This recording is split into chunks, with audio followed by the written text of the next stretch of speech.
नमस्कार दोस्तों, मैं अमित स्वागत करता हूं आप सभी लोगों का आपके अपने यूट्यूब चैनल पीसीएस एल्गार पीवाई पे। तो कैसे हैं आप लोग? उम्मीद करता हूं काफ़ी अच्छे होंगे और आप लोगों की पढ़ाई भी यूपीपीसीएस प्री 2025 के लिए काफ़ी अच्छे से चल रही होगी। तो जैसा कि आप सभी लोगों को पता है कि हम लोग अपने चैनल पे विभिन्न संस्थाओं के टेस्ट सीरीज वगैरह को देख रहे थे।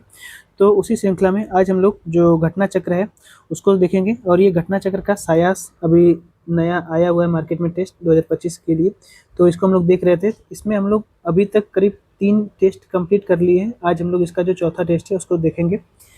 तो चलिए आज का जो टेस्ट है उसको शुरू कर लेते हैं। टेस्ट को शुरू करने से पहले आप लोगों से एक छोटी सी रिक्वेस्ट है कि अगर आप लोग चैनल पर नए हैं और अभी तक चैनल को सब्सक्राइब नहीं किया है तो प्लीज़ चैनल को जरूर से सब्सक्राइब कर लीजिए, ठीक है। चलिए, इसमें हिंदी और अंग्रेजी दोनों माध्यम में दिया गया है, तो हम लोग हिंदी में सॉल्व करेंगे। बाकी यहाँ पे अंग्रेजी में आपका जो इंग्लिश में क्वेश्चन है वो आपको दिखता रहेगा, ठीक है। चलिए, इसका जो पहला प्रश्न है उसको हम लोग देख लेते हैं। पहले प्रश्न में कह रहा है कि भारत में जो आस्तिक और नास्तिक संप्रदाय दर्शन है उनके विभेद करने का जो लक्षण है वो क्या माना जाता है। तो बेसिक सी बात है, वेदों की प्रामाणिकता को अगर कोई मानता है तो वो आपका आस्तिक हो जाएगा, ठीक है।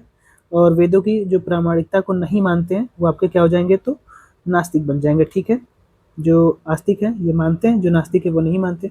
जैसे इसमें कुछ दर्शन वगैरह भी आते हैं। अगर हम लोग यहाँ पर देखें तो जो आपका षड दर्शन है उसमें सांख्य आ जाएंगे, योग आ जाएंगे, न्याय आ जाएंगे, वैशेषिक, मीमांस, वेदांत, ये सभी जो आ जाएंगे ये आपका देखा जाए तो एक प्रकार से आस्तिक दर्शन के अंतर्गत आते हैं, ठीक है। नास्तिक दर्शन के अगर अंतर्गत हम लोग देखें क्या क्या चीज़ें आती हैं जो कि यहाँ पर देखा जाए तो वेदों को नहीं मानते, तो चारवाक आ जाएंगे इसमें, आप लोगों को पता होगा, ठीक है। चारवाक आ जाएंगे, जैन आ जाएंगे, ठीक है, और बौद्ध आ जाएंगे, ठीक। तो ये लोग अगर देखा जाए तो नास्तिक दर्शन माने जाते हैं, ठीक है। इस प्रश्न का सही आंसर आपका सी बन जाएगा। जो वेदों को मानते हैं वो आपका क्या हो जाएंगे, आस्तिक, जो नहीं मानते नास्तिक, ठीक है। सिंपल सी बात है। अगला प्रश्न यहाँ पर कह रहा है कि जो, ठीक है, इस प्रश्न में अगर हम लोग यहाँ पर देखा जाए तो इसका जो सही आंसर उसका टिक इंग्लिश में भी लगाते चलें तो सी इसका सही आंसर बन जाएगा, ठीक है। चलिए, अगला जो प्रश्न है कह रहा है कि प्रचंड बौद्ध कौन है। तो सभी लोगों को पता होगा, ये प्रश्न पूछा गया है बार बार। तो जो प्रचंड बौद्ध होते हैं वो शंकर को माना गया है, ठीक है। ये इसका सही आंसर बन जाएगा, ठीक है। चलिए, अब जो दूसरा प्रश्न है, तीसरा प्रश्न ये क्या कह रहा है। ये प्रश्न कह रहा है कि निम्नलिखित कथनों पर विचार कीजिए और दिए गए कोड के आधार पर सही आंसर को बताइए, ठीक है। तो पहला यहाँ पर ऑप्शन कह रहा है कि विक्रम संवत 58 ईसा पूर्व से प्रारंभ होता है, ठीक है। 58 ईसा पूर्व जब चलता है तो एक संवत स्टार्ट होता है विक्रम संवत के नाम से, ठीक है। तो ये आपका देखा जाए तो जो ईस्वी होती है उससे 58 साल पहले प्रारंभ हो जाता है, ठीक है। तो अगर हम लोग देखें तो यहाँ पर ये सही हो जाएगा, पहला वाला ऑप्शन, पहला ऑप्शन सही है। दूसरा कह रहा है कि शक संवत जो है ये 78 ईस्वी में प्रारंभ होता है, ठीक है। जब ईस्वी चालू होती है जीरो और यहाँ से 78 वर्ष बीत जाता है तो एक संवत स्टार्ट होता है, तो इसको जीरो माना जाता है शक संवत को 78 साल के बाद। तो ये 78 ईस्वी से प्रारंभ होता है, दूसरा वाला भी सही है। तीसरा वाला कह रहा है कि गुप्त काल सन 319 ईस्वी से प्रारंभ होता है, तो ठीक है, ये भी सही है। तीसरा वाला भी सही है आपका, तीसरा वाला भी सही है। अगर हम लोग चौथा ऑप्शन देखिए, कह रहा है कि भारत में जो मुसलमान है वो मजबूती रूप से 1192 ईस्वी में जब मोहम्मद गौरी के द्वारा पृथ्वीराज चौहान को हरा दिया गया था तब ये प्रारंभ होता है, मजबूती से शासन करते हैं मुसलमान, तभी गलत हो जाएगा ये चौथा वाला ऑप्शन। चौथा गलत होने के बाद यहाँ पर अगर हम लोग सही आंसर देखें तो 1 2 3 बन जाएगा, ठीक है, यानी कि सी इसका सही आंसर बन जाएगा। चलिए, और आगे बढ़ लेते हैं। अगला प्रश्न कह रहा है कि बराबर की जो गुफा है बिहार में अवस्थित है ये, तो ये किससे संबंधित है। ये अशोक से संबंधित है, सम्राट अशोक से संबंधित है जो बराबर की गुफा है, ठीक है। चलिए, और आगे बढ़ लेते हैं। अगला प्रश्न यहाँ पे कह रहा है कि भारत में मिट्टी के जो बर्तन है, मिट्टी के बर्तन संस्कृति, और यहाँ पर इसका देखा जाए तो सही कालानुक्रम व्यवस्थित करना है, जैसे प्राचीन काल से उत्तरकालीन में अगर आप लोग आएंगे, ठीक है। तो सबसे पहले यहाँ पर बर्तन के आधार पर जो संस्कृति है उसको बांटा गया है। तो सबसे पहले जो बर्तन बनते थे वो आपका, अगर हम लोग यहाँ पर देखें तो यहाँ पे सबसे पहले जो बर्तन बनते हैं वो आपका क्या हो जाएगा, गेरुआ, रंजित, मृदबान, ये आपका क्या हो जाएगा। तो सबसे पहले गेरुआ आ जाएगा, फिर उसके बाद पेंटेड ग्रेवेयर आ जाएंगे, ठीक है। उसके बाद आपका देखा जाए तो उत्तर भारतीय कृष्ण चूर्णित मृदभांड, जो टूटे फूटे बर्तन थे वो आ जाएंगे। तो इस प्रश्न में अगर हम लोग सही आंसर देखें तो गेरुआ रंजित मृदभांड, चित्रित धूसर मृदभांड और भारतीय कृष्ण चुवर्णित मृदभांड, ठीक है। तो इस प्रश्न को अगर हम लोग देखें सही आंसर क्या बन जाएगा, तो बी इसका सही आंसर बन जाएगा, ठीक है। चलिए, और आगे बात कर लेते हैं अगले प्रश्न की। तो अगला प्रश्न क्या कह रहा है, अगला प्रश्न कह रहा है यहाँ पर तो मिलान करना है, ठीक है। जैसे खुलासत उल तवारीख, तो ये कहाँ पे चला जाएगा, तो जो खुआशत उल तवारीख है ये आपके सुजात राय भंडारी जो खत्री जी हैं उनसे संबंधित है। ठीक है, ए में आपका क्या हो जाएगा, तो 4 हो जाएगा। चलिए बी देख लेते हैं क्या है। लुब्ध उल तवारीख ये कहाँ है, तो लुब्ध उल तवारीख ये आपका राय वृंद या फिर बिंदा कह लीजिए, ये आपका 3 में चला जाएगा। ठीक, बी में 3 हो जाएगा, बी में भी 3, बी में 3, बी में 3, ए में है।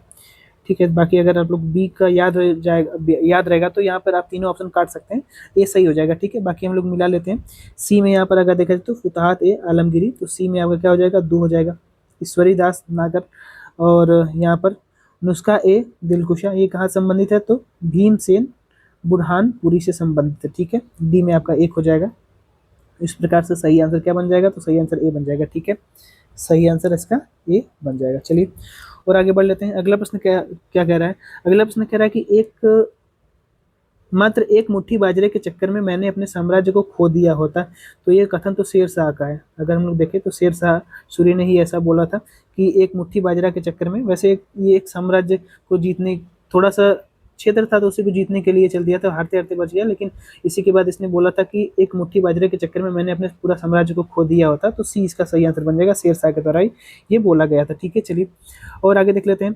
दिल्ली सल्तनत के उस शासक का नाम बताइए जिसको नया सिकंदर, सिकंदर ए सानी या फिर सेकंड अलेक्जेंडर बोला गया था। ये इसकी उपाधि भी थी वैसे, तो ये अलाउद्दीन खिलजी की उपाधि थी, सिकंदर सिकंदर ए सानी की।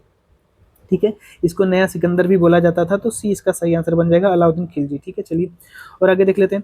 रंपा विद्रोह कब हुआ था, पाबना विद्रोह, बंगाल में नील विद्रोह और जयंतिया विद्रोह। ठीक है, गारो खासी जयंतिया विद्रोह आप लोग जानते होंगे। बंगाल में वैसे नील विद्रोह सभी लोगों को पता होगा कि 1857 की ठीक क्रांति के बाद हुआ था। यानी कि ए में आपका क्या चला, माफ कीजिए, सी आपका सी में 1 हो जाएगा। तो सी में 1 यहाँ पर मिल रहा है और यहाँ पर मिल रहा है। अगर आप लोगों को ये ऑप्शन काटना चाहें तो आप लोग आराम से इसको काट सकते हैं। ठीक है, बी सही होगा चाहे डी सही होगा। अब यहाँ पर देखा जाए तो रंपा विद्रोह कब हुआ था। अगर हम लोग रंपा विद्रोह देखें तो ये हुआ था आपका 1860 से 63 के मध्य। ठीक है, अगर ये भी याद होगा तो ए में आपका 3 चला जाएगा। ए में माफ कीजिए, रंपा विद्रोह तो 1879-80 में हुआ था ना। ठीक है, रंपा विद्रोह कब हुआ था, तो 1879-80 में हुआ था। तो ए में आपका 2 हो जाएगा, ए में 2 यहाँ पर मिल रहा है, यानी कि ये वाला ऑप्शन सही हो रहा था तो ये भी कट गया। ठीक है, अगर आप लोग यहाँ से बताना चाहें तो आराम से इसका आंसर निकाल सकते हैं, बी हो जाएगा। ठीक है, चलिए और मिला देते हैं हम लोग। जो पाबना विद्रोह हुआ था ये आपका 1873-76 में हुआ था। गारो खासी जयंतिया में जो आपका जयंतिया विद्रोह हुआ था ये आपका 1860 से 63 के मध्य हुआ था। ठीक है, तो आपका डी में 3 हो जाएगा, डी में 3 यहाँ पर आराम से हो गया। इस प्रश्न का सही आंसर आपका क्या बन गया, तो सही आंसर बी बन गया। अगर आप लोग ऑप्शन से भी चाहे तो आंसर इसका निकाल सकते हैं। ठीक है, चलिए और आगे बढ़ लेते हैं। अगला जो प्रश्न है उसको देख लेते हैं क्या कह रहा है। अगला प्रश्न यहाँ पे कह रहा है कि इस निर्णय से इनकार करना कठिन है कि तथाकथित 1857 का जो विद्रोह हुआ था वो देखा जाए तो विद्रोह जो हुआ था वो प्रथम राष्ट्रीय संग्राम न तो प्रथम था न ही राष्ट्रीय था। तो ये कथन किसने बोला था, तो ये आरसी मजूमदार के द्वारा बोला गया था। इस प्रश्न का सही आंसर देखें तो ए बन जाएगा। ठीक है, आरसी मजूमदार के द्वारा ये बोला गया था। जो 1857 का विद्रोह हुआ था ना उसी के बारे में बोला गया था कि न तो ये प्रथम था न ही ये राष्ट्रीय था। ठीक है, न तो स्वतंत्रता संग्राम से संबंधित था। ठीक है, तो ये कथन किसके द्वारा बोला गया था, आरसी मजूमदार जी के द्वारा बोला गया था। ए इसका सही आंसर है। चलिए और आगे बढ़ लेते हैं। 11वां जो प्रश्न उसको देखिए क्या कह रहा है। यहाँ पर मिलान करना है। कुका विद्रोह, कुकी विद्रोह, पाबना और बिरसा मुंडा विद्रोह। देखिए मुंडा विद्रोह सभी लोगों को पता होगा कि झारखंड में 1899 में हुआ था ना ये। हाँ, तो ये झारखंड में हुआ था, लेकिन देखा जाए तो ये उस समय के बिहार में था। तो डी में तो 3 चला जाएगा, डी में 3 यहाँ पर दे रखा है, यहाँ पर दे रखा है, तो चाहे तो यहाँ से ये ऑप्शन दोनों काट सकते हैं। ठीक है, बी और सी कट जाएगा आराम से। ठीक है, कुका विद्रोह, माफ कीजिए, कुकी जो विद्रोह है ये मणिपुर में हुआ था, लेकिन ऑप्शन में त्रिपुरा है तो यहाँ पे त्रिपुरा आप लोग लगा सकते हैं। ठीक है, और कुका जो विद्रोह हुआ था देखिए पंजाब में ये हुआ था कुका विद्रोह। तो बी में 1 चला जाएगा, बी में 1, यानी इस प्रश्न का सही आंसर तो निकल गया डी। ठीक है, क्योंकि बी में यहाँ पर 2 दे रखा था। अब यहाँ पे पाबना जो है वो आपका नदिया जिला बंगाल में है, ये पाबना विद्रोह वहीं पर हुआ था, तो मिला सकते हैं। सी में 2 चला जाएगा, सी में 2, यहाँ पर सी में 2। तो अगर आप लोग जैसे कि आपको पाबना विद्रोह याद है कि बंगाल में हुआ था, तो आप लोग चाहें तो सीधे सीधे ऑप्शन से काट के निकाल सकते हैं। इसकी सी में 2 यहीं पर मिल रहा है। ठीक है, तो इस प्रश्न का सही आंसर क्या बन जाएगा, आराम से बन जाएगा। ऑप्शन देख करके भी आप लास्ट टाइम में अगर आप लोगों को ये चीज़ें समझ में आ रही हैं तो एग्जाम में काफ़ी ज़्यादा फायदा होगा इससे, कि आप लोग ऑप्शन से भी प्रश्न का आंसर निकाल सकते हैं। ठीक है, काफ़ी आसान होता है। अगर वो PYQ रहेगा तो एक शब्द भी अगर आप लोगों को याद है तो उससे ऑप्शन निकल जाएगा। ठीक है, तो यहाँ पर डी ऑप्शन बन गया। चलिए और आगे बढ़ लेते हैं। अगला प्रश्न देख लेते हैं क्या कह रहा है। यहाँ पर मिलान करना है, वर्ष और विकास के बारे में दिया गया है। तो देखिए शिक्षा पर चार्ल्स वुड डिस्पैच, सभी लोगों को पता है कि 1854 में ये आया था, डलहौजी के काल में ये आया था। तो यहाँ पर देखा जाए तो एक में एक चला जाएगा, ठीक है, ए में एक, ए में एक, तो यानी कि सी और डी तो ऑप्शन वैसे ही कट गए, यहाँ पर सी और डी ऑप्शन तो वैसे ही कट गए, ठीक है। अब 1882 में हंटर पर जो शिक्षा आयोग आया था वो एकदम जो चार्ल्स वुड का डिस्पैच नहीं है 1854 वाला, ठीक उसी प्रकार से संबंधित था। हंटर का जो शिक्षा आयोग ये 1882 में आया था रिपन के काल में। तो बी में अगर 3 में मिला देते हैं, बी में 3 यहाँ पर देखिए, बी में 3 कहीं भी ऑप्शन में नहीं दिया गया है, ठीक है। तो अगर आप लोग चाहें तो तुरंत आप लोग इस प्रकार से भी निकाल सकते हैं, काफ़ी अच्छी ट्रिक है ये। तो ए तो वैसे ही ऑप्शन बन गया। अब यहाँ पर 1904 में जो आपका विश्वविद्यालय, हाँ ठीक है, 1904 में आपका भारतीय विश्वविद्यालय अधिनियम आया था, ठीक। ये सभी लोगों को पता होगा कि 1904 में आया था। अब 1917 में सैंडल, अगर याद नहीं है दो तब भी काम चल जाएगा, आंसर तो निकल गया ना, ए आंसर, ठीक है। इस प्रकार से निकाल सकते हैं आप लोग, काफ़ी आराम से निकल जाएगा। चलिए ठीक, आगे बढ़ते हैं। अगला जो प्रश्न उसको देख लेते हैं। 13वां प्रश्न क्या कह रहा है, पूना पैक्ट जो 1932 में हुआ था उसके बारे में यहाँ पर 3 कथन दिए गए और बताना है सही विकल्प इनमें से कौन सा है, ठीक है। जैसे पूना पैक्ट ने पृथक निर्वाचिका समाप्त की और प्रांतीय विधानसभाओं में 71 सीटें तथा केंद्र में 18 सीटें आरक्षित कर दी। देखिए यहाँ पर देखा जाए तो पृथक निर्वाचक मंडल तो समाप्त हो जाता है, पृथक निर्वाचक मंडल समाप्त हो जाता है, हाँ ठीक है, यहाँ तक तो समाप्त हो जाता है, लेकिन विधानसभा में जो 71 सीट और केंद्र में आपका 18 सीट रिजर्व की गई, ये गलत हो जाएगा। दूसरा कथन इसमें कह रहा है कि इस समझौते के परिणाम स्वरूप अनुसूचित जातियों को दोहरा मत का अधिकार मिल गया था, तो दोहरा मत का अधिकार नहीं मिला था। दूसरा वाला भी ऑप्शन आपका क्या हो जाएगा, गलत हो जाएगा, ठीक है। दूसरा वाला भी ऑप्शन गलत है और पहला वाला तो गलत है ही। तो आप लोग अगर चाहे तो तीसरा बिना पढ़े आंसर लगा सकते हैं, ठीक है, क्योंकि चौथे ऑप्शन में तो ये नहीं है ना कि इनमें से कोई नहीं, ठीक। तो तीसरा ऑप्शन यहाँ पर दिया गया तो तीसरा अपने आप ही सही हो जाएगा, लेकिन पढ़ लेते हैं एक बार हम लोग। पूना पैक्ट को भारतीय संविधान के अनुच्छेद 330 और 332 में आरक्षण के प्रावधान का आधार माना जाता है, तो ये आपका क्या हो जाएगा, तीसरा ऑप्शन सही है, डी इसका सही आंसर बन जाएगा, ठीक है। लास्ट टाइम में आप लोग इस प्रकार से अगर प्रश्न को आंसर निकाल सकते हैं तब भी निकाल लीजिएगा, सही बन जाएगा, ठीक है। चलिए और आगे देख लेते हैं हम लोग। अगला जो प्रश्न कह रहा है कि साइमन कमीशन जो 1928 में आया था उसके बारे में यहाँ पर प्रश्न पूछा गया है। देखिए प्रश्न क्या कह रहा है कि साइमन कमीशन जो 1928 में आया था उसकी भूमिका भारतीय स्वतंत्रता आंदोलन में वैसी थी जैसे, आप लोगों को पता है कि जब जलियांवाला बाग हत्याकांड हुआ था उसके बाद असहयोग आंदोलन प्रारंभ हुआ था, ठीक है। तो वहाँ पर भी विरोध हुआ था जलियांवाला बाग में, जो आपका अंग्रेजों के द्वारा नीति बनाई गई थी उसका विरोध हुआ था।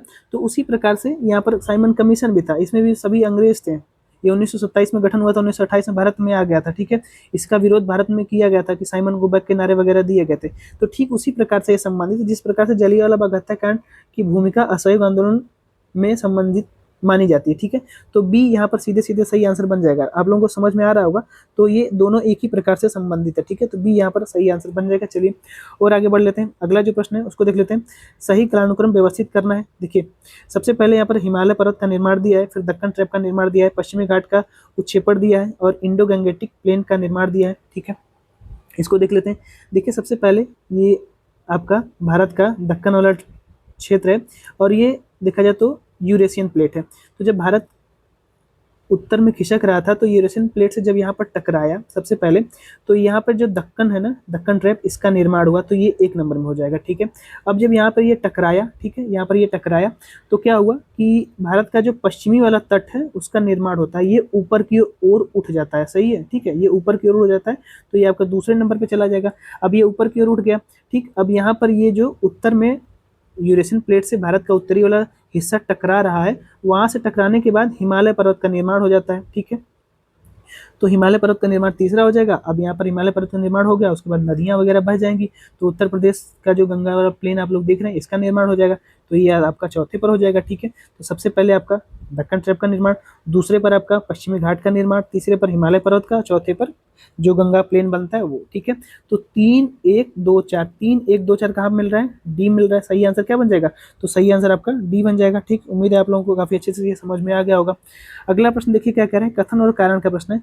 कथन कह रहा है कि आगरा और यूपी का आगरा और दार्जिलिंग जो कि पश्चिम बंगाल में अवस्थित है, वो एक ही अक्षांश पर पड़ते हैं। लेकिन जनवरी में अगर हम लोग इसका तापमान देखें तो आगरा का जो तापमान है वो 16 डिग्री सेल्सियस का रहता है और दार्जिलिंग का जो तापमान है वो 4 डिग्री सेल्सियस का रहता है। ठीक है, इसका कारण ये है कि ऊंचाई के साथ तापमान घटता रहता है। विरल वायु के कारण यहाँ पर देखा जाए तो मौसमी प्रदेश, मैदानी जो प्रदेश है उसकी तुलना में पर्वतीय प्रदेश अधिक ठंडे हो जाते हैं। क्यों ठंडे हो जाते हैं भैया? क्योंकि यहाँ पर अगर देखा जाए तो ये काफी ऊंचाई पर स्थित होते हैं। ठीक है, तो ऊंचाई पर बढ़ने के साथ साथ तापमान घटता रहता है। तो आगरा जो है प्लेन वाले क्षेत्र में पड़ता है और निचले वाले क्षेत्र में पड़ता है। ठीक है, वहीं दार्जिलिंग अगर देखें तो पहाड़ों पे पड़ता है, तो वहाँ पर तापमान वैसे ही कम होगा और आगरा का तापमान वैसे थोड़ा सा ज़्यादा होगा, क्योंकि ये अगर देखा जाए तो प्लेन वाले एरिया में। कारण सही है, कथन सही है, इसकी स्पष्ट रूप से व्याख्या भी कर रहा है। तो सही आंसर क्या बन जाएगा? सही आंसर इसका बी बन जाएगा। वैसे पूछा गया प्रश्न था तो आप लोगों को आ भी रहा होगा ये। ठीक है, चलिए और आगे बढ़ लेते हैं। अगला प्रश्न यहाँ पे कह रहा है कि भारत का सुंदरवन परिस्थिति तंत्र जो है, सुंदरवन में जो इकोसिस्टम बनता है उसका महत्व है और इसका तुलना हम लोग किस अन्य क्षेत्र से कर सकते हैं सबसे अच्छे प्रकार से। ठीक है, तो सुंदरवन का जो इकोसिस्टम बनता है, जैसे कि आप सभी लोगों को पता होगा कि ये एक डेल्टा वाला क्षेत्र है सुंदरवन। ठीक है, कई नदियां आके मिलती है, जैसे सबसे बड़ी नदी तो यहाँ पर देखा जाए तो गंगा हो जाएगी, इधर से ब्रह्मपुत्र आती है। ठीक, डेल्टा का निर्माण होता है भारत और बांग्लादेश यानी पश्चिम बंगाल और बांग्लादेश मिला करके। ठीक है, तो उसी प्रकार से यहाँ पर पूछ रहा है कि एक इकोसिस्टम तैयार होता है, वो जो इकोसिस्टम यहाँ पर किस ऑप्शन में मिल जाएगा आप लोगों को देखने को? तो जो नील नदी का डेल्टा है ना, वहाँ पर जो आपका पारिस्थितिकी तंत्र निर्माण होता है वही सेम आपका देखा जाए तो सुंदरवन के पारिस्थितिकी तंत्र से मेल खाता है। ठीक है, जो आप लोग जानते हो कि नील नदी मिस्र से बहते हुए भूमध्य सागर में जाकर के गिर जाती है। ठीक है, तो जिस प्रकार का पारिस्थितिकी तंत्र वहां बनता है उसी प्रकार का पारिस्थितिकी तंत्र नील नदी के तट पर भी बनता है। ठीक है, मतलब कि देखा जाए तो भारत का जो सुंदरवन है वो इस प्रकार से बनता है। ठीक है, तो बी इसका सही आंसर बन जाएगा, नील नदी डेल्टा। ठीक, चलिए और आगे बढ़ लेते हैं। अगला प्रश्न यहाँ पे कह रहा है कि कुछ तरफ उद्योग दिए गए, दूसरी तरफ स्थान दिए गए, इसको क्या करना है? मिलान करना है।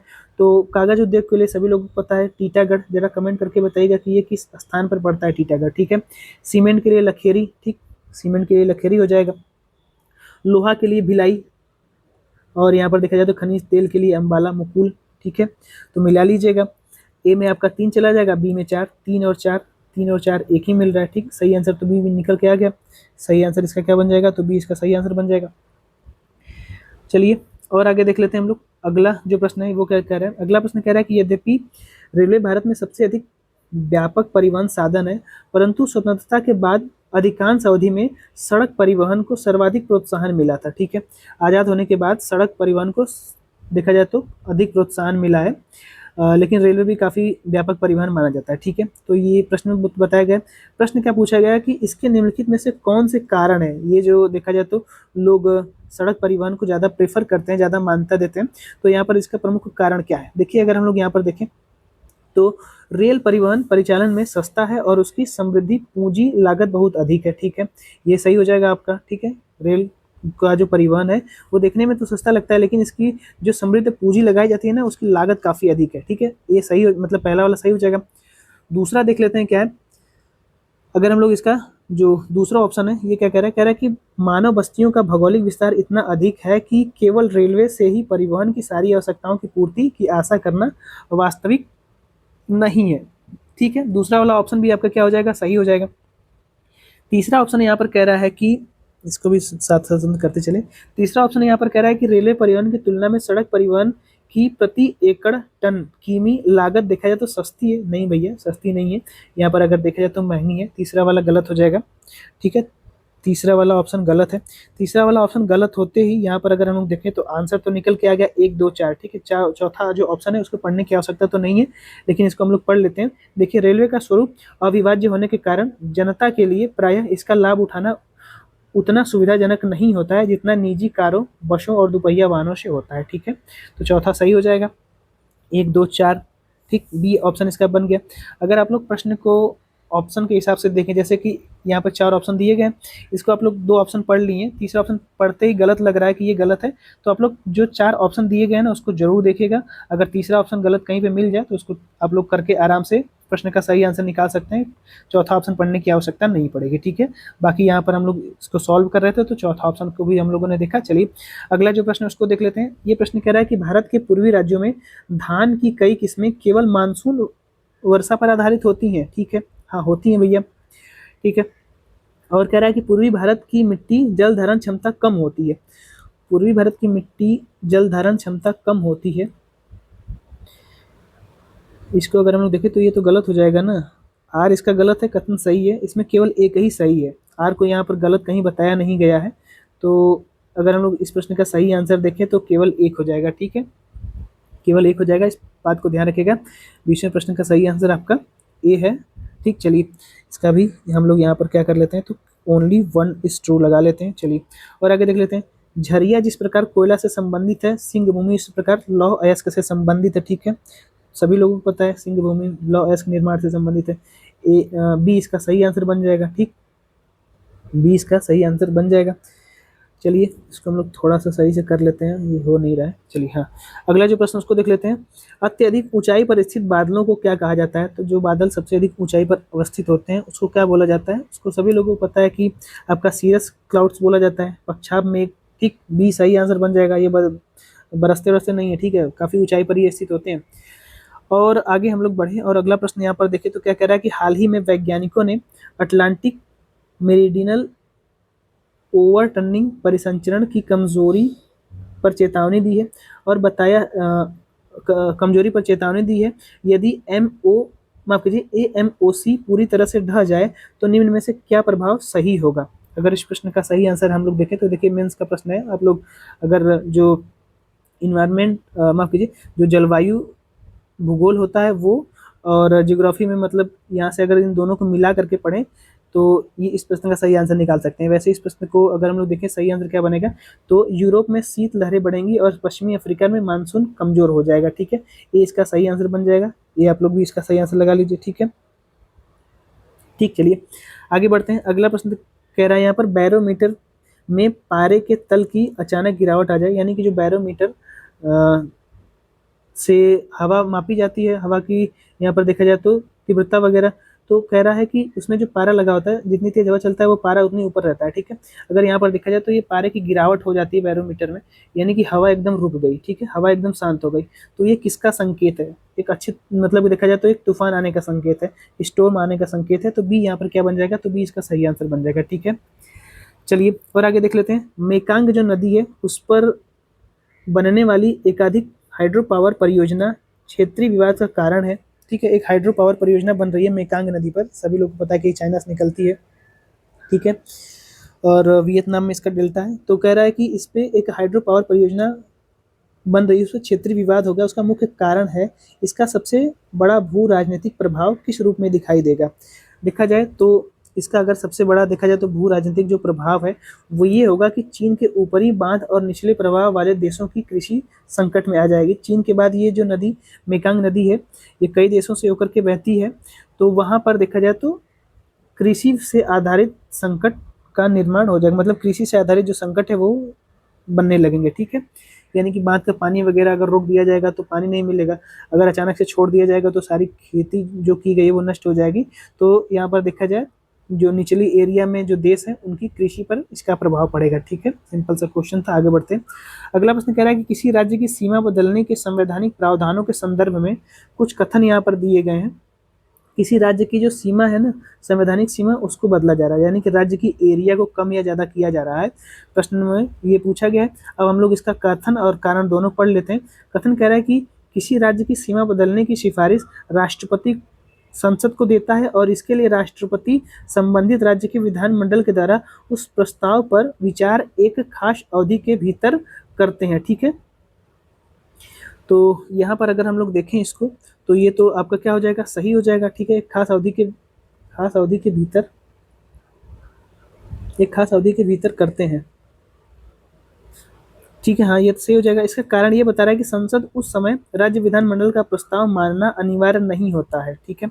अगर देखा जाए तो ये भी सही है, लेकिन इन दोनों में कोई स्पष्ट देखा जाए तो संबंध नहीं दिखाई दे रहा है, ठीक है। तो इस प्रश्न का सही आंसर क्या हो जाएगा, ए और आर दोनों सही है, स्पष्ट रूप से इसकी व्याख्या नहीं करता है, ठीक है, तो बी इसका सही आंसर बन जाएगा, ठीक है, स्पष्ट रूप से व्याख्या नहीं कर रहा है, ठीक। चलिए और आगे बढ़ते हैं। अगला प्रश्न है, इसको देख लेते हैं। अगला प्रश्न यहाँ पे क्या कह रहा है कि भारत की संविधान सभा ने निम्नलिखित में से किस तिथि को राष्ट्रीय ध्वज अपनाया था? तो 22 जुलाई 1947 को सबसे पहले यही अपनाया गया था राष्ट्रीय ध्वज। ठीक है, तो सी इसका सही आंसर बन जाएगा। ठीक, चलिए और आगे बढ़ते हैं। अगला प्रश्न कह रहा है कि भारतीय इतिहास के संबंध में जो द्वैध शासन है उस सिद्धांत किसे निर्दिष्ट करता है? तो भारतीय इतिहास में जो द्वैध शासन है, देखा जाए तो डायरकी है, वो किसे निर्दिष्ट करता है? तो इसको अगर हम लोग यहाँ पर देखें तो देखिए, अगर देखा जाए तो प्रांतों में प्रत्यायोजित विषय को दो भागों में बांट गया था।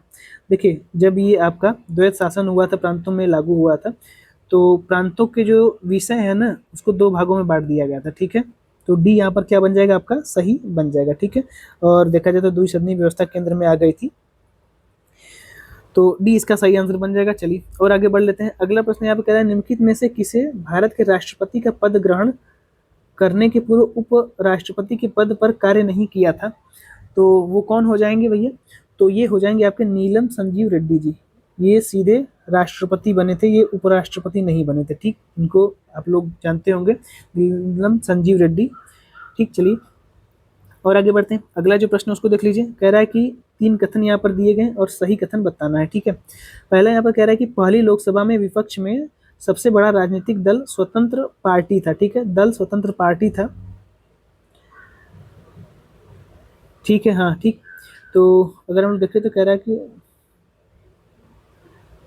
देखा जाए तो यहाँ पर सबसे बड़ा दल राजनीतिक दल स्वतंत्र पार्टी था, ये तो गलत हो जाएगा। लोकसभा में नेता प्रतिपक्ष को सबसे पहले 1969 में मान्यता दी गई थी। ठीक है, दूसरा वाला ऑप्शन सही है। ठीक, दूसरा ऑप्शन सही है, पहला वाला गलत है। तीसरा कह रहा है कि यदि लोकसभा में यदि किसी दल का न्यूनतम 75 सदस्य न हो तो उसे उसके नेता को नेता प्रतिपक्ष के रूप में मान्यता नहीं मिल सकती है। अगर देखा जाए तो 75 सदस्य होते हैं तो नेता प्रतिपक्ष की मान्यता नहीं मिलती। ये वाला भी कथन गलत हो जाएगा, तीसरा वाला भी गलत हो जाएगा। इस प्रश्न में अगर हम लोग आंसर देखें तो क्या हो जाएगा? Only 2 is right. ठीक है, यानी कि केवल दूसरा कथन जो है कि करेक्ट, यहाँ करेक्ट पूछा था तो दूसरा कथन ही केवल सही है, पहला और तीसरा ऑप्शन गलत है। चलिए और आगे बढ़ लेते हैं। अगला जो प्रश्न उसको देख लेते हैं। अगला प्रश्न कह रहा है कि भारतीय संविधान के संदर्भ में कुछ कथन यहाँ पर दिए गए हैं, 4 कथन है। अब यहाँ पर सही कथन आपको बताना है। ठीक है, इसको अगर हम लोग देखें, पहला कथन कह रहा है कि सर्वोच्च न्यायालय के न्यायाधीश की सेवानिवृत्त 65 वर्ष में होती है। ठीक है, ये आपका क्या हो जाएगा? सुप्रीम कोर्ट के जो न्यायाधीश होते हैं उनको 65 वर्ष में रिटायर किया जाता है, पहला सही हो जाएगा। हाई कोर्ट होता है तो 62 है। ठीक है, लेकिन सुप्रीम कोर्ट है तो 65। ठीक, पहला वाला सही है। दूसरा कह रहा है कि अनुच्छेद 143 के अंतर्गत सर्वोच्च न्यायालय द्वारा राष्ट्रपति को दी गई परामर्श बाध्यकारी होती है, तो ये बाध्यकारी नहीं होती है। ठीक है, राष्ट्रपति यहाँ पर देखा जाए तो जो सर्वोच्च न्यायालय से परामर्श लेता है वो बाध्यकारी नहीं होती राष्ट्रपति पर, और सर्वोच्च न्यायालय के पास भी ये नहीं है कि वो बाध्यकारी हो कि बताया है। ठीक है, तो दूसरा ऑप्शन तो गलत हो जाएगा, दूसरा ऑप्शन आपका गलत है, पहला सही है, 65 वर्ष में रिटायर होते हैं। तीसरा ऑप्शन हम लोग देख लेते हैं क्या कह रहा है। ये कह रहा है कि भारत के राष्ट्रपति सर्वोच्च न्यायालय के न्यायाधीश की नियुक्ति प्रधानमंत्री की सिफारिश पर करते हैं। नहीं भैया, ये कॉलेजियम व्यवस्था वगैरह बनाकर की जाती है, तो ये आपका क्या हो जाएगा? गलत हो जाएगा। ये वैसे नियुक्ति राष्ट्रपति के द्वारा होती है, ये अपना चुन करके भेजते हैं, राष्ट्रपति नियुक्त कर देते हैं। ठीक है, तो दूसरा और तीसरा यहाँ पर क्या हो जाएगा? गलत हो जाएगा, दूसरा और तीसरा। ठीक, तो ऑप्शन तो निकल गया 1 और 4। ठीक है, लेकिन जो चौथा ऑप्शन है इसको भी हम लोग पढ़ लेते हैं, क्या कह रहा है ये। चौथा ऑप्शन कह रहा है कि सर्वोच्च न्यायालय के अनुच्छेद 32 के अंतर्गत मौलिक अधिकार के प्रवर्तन का रक्षक माना जाता है। ठीक है, तो सुप्रीम कोर्ट जो है अनुच्छेद 32 के तहत रिट जारी कर सकते हैं आप लोग, 8 प्रकार की रिट होती है। अब लोग पता है कि ये ऑप्शन भी क्या हो जाएगा? आपका सही हो जाएगा। ठीक, 1 और 4 बी ए यहाँ पर सत्य आंसर बन जाएगा। और आगे बढ़ते हैं। अगला प्रश्न कह रहा है कि चुनाव के संचालन के संबंध में कुछ कथन यहाँ पर दिए गए हैं, 4 कथन दिए गए हैं, यहाँ पर सही कथन बताना है। चुनाव के संचालन के बारे में प्रश्न पूछा गया है। ठीक है, चलिए इसको देख लेते हैं। पहला कह रहा है कि जो आचार संहिता है उसका कानूनी आधार जो आपका 1951 का एक्ट बनाया गया था उसमें था, तो ये गलत हो जाएगा। ठीक है, पहला वाला गलत है। दूसरा वाला कह रहा है कि जो आदर्श आचार संहिता है भारत निर्वाचन आयोग के द्वारा सामान्यतः चुनाव की घोषणा के बाद ही लागू हो जाता है। ठीक है, यहाँ तक तो सही है। सत्तारूढ़ दल सहित सभी राजनीतिक दलों पर ये बाध्यकारी होता है, ये तो क्या हो जाएगा? सही हो जाएगा। दूसरा वाला सही, पहला वाला गलत हो जाएगा। तीसरा ऑप्शन पढ़ लेते हैं क्या कह रहा है। तीसरा ऑप्शन कह रहा है कि जो ये आपका हाँ आचार संहिता वाला एक्ट है 1951 की धारा 8 आपराधिक दोषी सिद्ध पर संसद यानी कि विधायक की अयोग्यता से संबंधित है। तो तीसरा वाला भी ऑप्शन सही हो जाएगा। इसमें अयोग्यता मतलब अयोग्य कर दिया जाता है, तीसरा ऑप्शन भी सही है। चौथा पढ़ लेते हैं, चौथा ऑप्शन क्या कह रहा है, कह रहा है कि राजनीतिक दलों का पंजीकरण जो आपका ये एक्ट एक्ट है आचार संहिता वाला, उस 1950 में उल्लेखित किया गया था, तो ये सही है। 1950 में उल्लेखित किया गया था, ये गलत है। इसमें सही आंसर अगर हम लोग देखें तो 2 और 3 सही आंसर आपका ए बन जाएगा, सही आंसर आपका ए है। चौथा जो ऑप्शन दिया गया है ये भी गलत ही है, ठीक है। इस बात को ध्यान रखिएगा, इस प्रश्न में सही आंसर आपका ए बन जाएगा, ठीक है। 2 और 3 सही है। अगला जो प्रश्न उसको देखिए, ये क्या कह रहा है। अगला प्रश्न कह रहा है कि भारत में केंद्र राज्यों के संबंध में कुछ कथन यहाँ पर दिए गए, विचार करना है। 4 ऑप्शन दिए गए और सही कथन यहाँ पर बताना है, ठीक है। तो पहला ऑप्शन कह रहा है कि भारत का संविधान अमेरिका के संविधान की तरह संघवाद को अपनाता है, जिसमें राज्यों को अपनी स्वतंत्र संप्रभुता प्राप्त है। तो राज्यों को अपनी स्वतंत्र संप्रभुता तो अमेरिका में प्राप्त होगी भैया, भारत में नहीं प्राप्त है, ठीक है। तो पहला ऑप्शन तो यहाँ पर देखा जाए तो गलत ही हो गया, ठीक है। दूसरा देख लेते हैं क्या कह रहा है। दूसरा कह रहा है कि अनुच्छेद 356 के अंतर्गत राष्ट्रपति किसी राज्य की कार्यपालिका और विधानमंडल की शक्तियों को अपने अधीन कर सकते हैं, ठीक है। 356 के तहत राष्ट्रपति शासन जब लगता है तो राज्य की जो शक्तियां होती है ना, कार्यपालिका और विधानमंडल वगैरह वाली, ये राष्ट्रपति अपने अंतर्गत कर सकते हैं, यानी कि राज्यपाल से सीधे नियंत्रण ले सकते हैं। दूसरा ऑप्शन सही हो जाएगा। तीसरा पढ़ लेते हैं क्या कह रहा है। कह रहा है कि जो संघ सूची के और राज्य सूची के दोनों पर संसद और राज्य विधानमंडल को समान शक्ति प्राप्त होती है। हाँ ठीक है। तो जो संघ समवर्ती सूची के विषय होते हैं उस पर राज्य भी कानून बना सकता है, केंद्र भी कानून बना सकता है, ठीक है, समान शक्तियां प्राप्त है। लेकिन अगर केंद्र और राज्य दोनों कानून बनाए और दोनों कानून अलग अलग हो, यानी कि केंद्र का कानून भी अलग हो, राज्य का भी अलग हो, तो जो केंद्र का कानून है वो वही लागू होता है, आप लोगों को पता होंगे, ठीक है। तो तीसरा ऑप्शन भी आपका क्या हो जाएगा, सही हो जाएगा। विधानमंडल को समान शक्तियां प्राप्त हैं। अगर हम लोग देखें तो संघ सूची और राज्य सूची दोनों पर संसद और राज्य विधानमंडल को समान शक्तियां प्राप्त नहीं है, ये तो गलत हो गया। समवर्ती सूची में होता है, ठीक है भैया, समवर्ती सूची में होता है, इसमें नहीं होता है। तो तीसरा वाला ऑप्शन गलत हो जाएगा आपका, तीसरा वाला ऑप्शन गलत है, माफ कीजिएगा। चौथा ऑप्शन देख लेते हैं क्या है। अगर तीसरा वाला ऑप्शन गलत हो जाएगा तब भी यहाँ पर अगर देखें तो हम लोग आंसर निकल के आ गया 2 और 4, ठीक है। चौथा ऑप्शन पढ़ने की जरूरत नहीं है, लेकिन फिर भी हम लोग पढ़ लेते हैं। कह रहा है कि संविधान की 7वीं अनुसूची जो आपका 7th शेड्यूल है, केंद्र और राज्यों के बीच शक्तियों का विभाजन सुनिश्चित करता है। तो चौथा ऑप्शन आपका क्या हो जाएगा, सही हो जाएगा। चौथा सही है, पहला सही है, माफ कीजिए, दूसरा सही है, ठीक है। तो इस प्रश्न में आपका देखा जाए तो 2 और 4 सही है, ए ऑप्शन इसका बन जाएगा, ठीक। चलिए और आगे बढ़ लेते हैं। अगला प्रश्न यहाँ पे कह रहा है कि भारत की किस लोकसभा का कार्यकाल अब तक का सबसे छोटा कार्यकाल रहा है। तो ये आपका देखा जाए तो 12वीं लोकसभा का कार्यकाल सबसे छोटा कार्यकाल रहा है। डी यहाँ पर सही आंसर बन जाएगा, ठीक है। चलिए आप लोग कमेंट करके बताइएगा कि उस समय किसकी सरकार थी यहाँ पर, ठीक। चलिए आगे बढ़ते हैं। अगला प्रश्न यहाँ पर कह रहा है कि राष्ट्रीय आपातकाल के संदर्भ में कुछ कथन यहाँ पर दिए गए हैं। कथन और कारण है राष्ट्रीय आपातकाल के बारे में, नेशनल इमरजेंसी के बारे में आप लोगों को यहाँ पर बताना है, ठीक है। कथन इसमें कह रहा है कि भारत में राष्ट्रीय आपातकाल के दौरान मौलिक अधिकार को निलंबित किया जा सकता है, ठीक है। अनुच्छेद 20 अगर इसको छोड़ करके सभी जो मौलिक अधिकार है उसको निलंबित किया जा सकता है, ठीक है, ठीक है, सही सही है। आगे देख लेते हैं। इसका कारण क्या बता रहा है। अनुच्छेद 352 के अंतर्गत आपातकाल घोषित होते ही सभी मौलिक अधिकार स्वतः निलंबित हो जाते हैं भैया, तो ये गलत हो जाएगा, ठीक है, ये गलत हो जाएगा। जो आपका 358 है उसमें ये बताया गया है कि 19 और 20 माफ कीजिए 20 और 21 निलंबित नहीं होंगे। तो कारण तो गलत है, पहला वाला सही है, ए सही है, परंतु आर गलत है, तो सी सही आंसर बन जाएगा, ठीक है, सी सही आंसर बन जाएगा। चलिए और आगे बढ़ लेते हैं। अगला जो प्रश्न है उसको देख लेते हैं। ये क्या कह रहा है। ये कह रहा है कि भारतीय संविधान में राष्ट्रपति और राज्यपाल की क्षमादान की जो शक्ति दी गई है उसके बारे में 4 कथन दिए गए हैं, ठीक है। क्षमादान के बारे में इसमें बताना है आपको कि सही विकल्प कौन सा है, ठीक है। पहला ऑप्शन दिया गया है राष्ट्रपति मृत्युदंड को माफ कर सकते हैं, हाँ कर सकते हैं, जबकि राज्यपाल केवल उसे निलंबित या फिर उसका परिहार लघुकरण कर सकते हैं, ठीक है। पहला ऑप्शन क्या हो जाएगा आपका, सही हो जाएगा। राष्ट्रपति कर सकते हैं पूरी तरीके से माफ, लेकिन राज्यपाल नहीं, तो ये आपका क्या हो जाएगा, पहला सही है। दूसरा कह रहा है कि राष्ट्रपति की क्षमादान शक्ति सभी मामलों में लागू होती है, चाहे अपराधी को कानून से संबंधित हो या फिर केंद्र से हो। तो दूसरा वाला क्या हो जाएगा, गलत हो जाएगा। तीसरा ऑप्शन कह रहा है कि राज्यपाल, हाँ राज्यपाल अनुच्छेद 161 के अंतर्गत उन अपराधों में क्षमादान शक्ति का प्रयोग करते हैं जिन पर राज्य कार्यपालिका की शक्ति विस्तृत होती है। ठीक है, तो राज्यपाल उसी पे क्षमादान कर सकते हैं जिस पर इनकी शक्ति विस्तृत होती है। तो तीसरा ऑप्शन सही हो जाएगा। ठीक है, दो यहाँ से कट जाएगा, तो ऑप्शन देखिए दो इसमें दिया भी नहीं। चलिए और आगे देख लेते हैं। चौथा ऑप्शन यहाँ पर क्या कह रहा है, कह रहा है कि राष्ट्रपति और राज्यपाल दोनों की दया शक्ति पूर्णतः व्यक्तिगत विशेषाधिकार पर आधारित होती है। तो व्यक्तिगत विशेषाधिकार पर नहीं होती है भैया। राष्ट्रपति कोई भी कार्य अपने देखा जाए तो व्यक्तिगत रूप से नहीं कर सकता, तो चौथा ऑप्शन भी कट जाएगा। ठीक, सही ऑप्शन निकल कर के आ गया आपका 1 और 3। ठीक, ये यहाँ पर क्या हो जाएगा, सही आंसर बन जाएगा। चलिए आगे बढ़ लेते हैं। अगला प्रश्न यहाँ पर कह रहा है कि सुपर 301 किससे संबंधित है। तो ये संबंधित है आपका देखा जाए तो जो मुक्त व्यापार अवरोध से संबंधित है। ठीक है, बैरियर टू फ्री ट्रेड।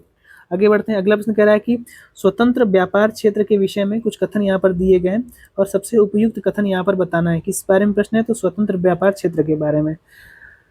तो पहला यहाँ पर कह रहा है कि जहां बिना नियंत्रण के व्यापार होता है, तो गलत हो जाएगा। सबसे उपयुक्त बताना है ना, तो सही तो है वैसे। यहाँ पर सीधे सीधे ऑप्शन जो है, जहां उद्योग उत्पादन शुल्क से मुक्त होता है और ये निर्यात के लिए उत्पादित किए जाते हैं, ये आपका स्वतंत्र व्यापार क्षेत्र से संबंधित है। सही आंसर यहाँ पर क्या बन जाएगा, तो डी सही आंसर बन जाएगा। ठीक, डी सही आंसर है इसका। आप लोग थोड़ा सा इसको देख लीजिएगा, जो ऑप्शन चारों दिए गए उसको पढ़ लीजिएगा। डी ऑप्शन यहाँ पर सबसे अच्छा सही माना गया है। ठीक है, चलिए और आगे बढ़ लेते हैं। अगला जो प्रश्न यहाँ पर दिया गया है, भारत के कृषि बाजार सुधारों में ई नाम और पीएम आशा दोनों को साथ लेकर के चलने की चुनौती क्या है। तो देखिए देखा जाए तो यहाँ पर ई नाम और पीएम आशा दोनों को साथ लेकर के जो चलने वाली चुनौती है उसके बारे में प्रश्न पूछा गया है। तो यहाँ पर अगर देखा जाए तो एक सामान्य मुक्त बाजार व्यवस्था और दूसरी एमएसपी खरीद, दोनों नीति समन्वित कठिन है। ठीक है, तो बी यहाँ पर क्या बन जाएगा, तो बी ऑप्शन यहाँ पर आपका क्या बन जाएगा, सही बन जाएगा। ठीक है, चलिए और आगे बढ़ लेते हैं। अगला जो प्रश्न उसको देख लेते हैं। ये क्या कह रहा है, ये कह रहा है कि 40 प्रश्न कह रहा है कि मान लीजिए आरबीआई लगातार सरकारी बॉन्ड खरीदता है और साथ ही रेपो रेट को घटा देता है, तो इससे संबंधित उपयुक्त प्रभाव क्या दिखाई देगा मार्केट में। अगर आरबीआई देखा जाए तो लगातार जो सरकारी बॉन्ड है उसको खरीद रहा है, ठीक है, और रेपो रेट को कम कर दे रहा है, तो बाजार में क्या आ सकता है। देखिए इस समय मुद्रा आपूर्ति तो बढ़ जाएगी और बाजार में देखा जाए तो ऋण प्रवाह आसान हो जाएगा, ऋण लेना काफ़ी आसान हो जाएगा। कहने का मतलब ये कि पैसे काफ़ी ज़्यादा मार्केट में लिक्विडिटी बढ़ जाएगी। ठीक है, मुद्रा आपूर्ति बढ़ जाएगी, यानी कि जो धन है उसका आवंटन ज़्यादा होने लगेगा और लोग ऋण भी आसानी से ले सकते हैं। ठीक है, बी यहाँ पर सही आंसर बन जाएगा। चलिए और आगे बढ़ लेते हैं। अगला प्रश्न कह रहा है कि यदि भारत में केवल खाद्य पदार्थों की कीमत बहुत तेजी से बढ़े, जो खाने वाली वस्तुएं हैं उनकी कीमत काफ़ी तेजी से बढ़े, जबकि बाकी वस्तुएं ऐसे ही स्थिर रहें, तो वो किस चीज़ को दिखाएगा, वो क्या दर्शाएगा कि खाद्य की वस्तुएं जो है वो दनादन बढ़ती जा रही हैं और जो बाकी अन्य वस्तुएं वो एकदम स्थिर अपने दाम पर रुकी हुई हैं। इसका मतलब क्या होता है, इसका मतलब अगर हम लोग यहाँ पर देखें तो शीर्ष जो हेडलाइन मुद्रास्फीति है केवल वही बढ़ रही है। ठीक है, तो यहाँ पर देखा जाए तो हेडलाइन मुद्रास्फीति इन्फ्लेशन हो जाएगा। ठीक, सी यहाँ पर सही आंसर बन जाएगा। और आगे बढ़ते हैं।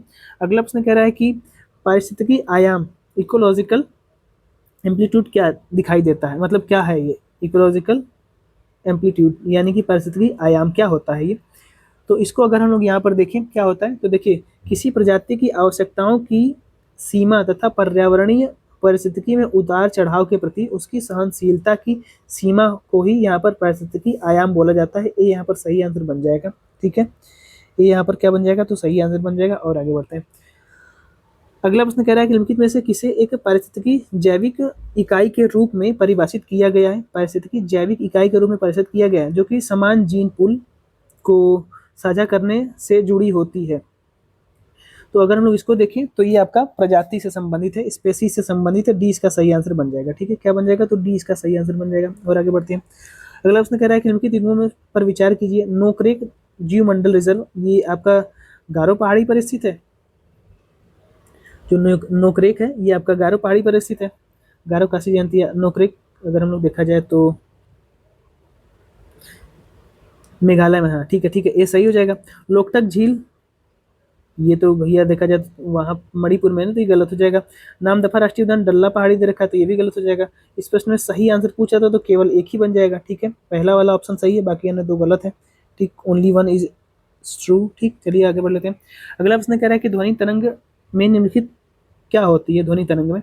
तो एक ध्वनि तरंग देखिए, अगर देखा जाए क्या होती है, तो ध्वनि तरंग एक संपीड़न तरंग और एक विरल तरंग जो एक तरंग दैर्घ्य के दूरी से अलग होती, नहीं भैया ये गलत हो जाएगा।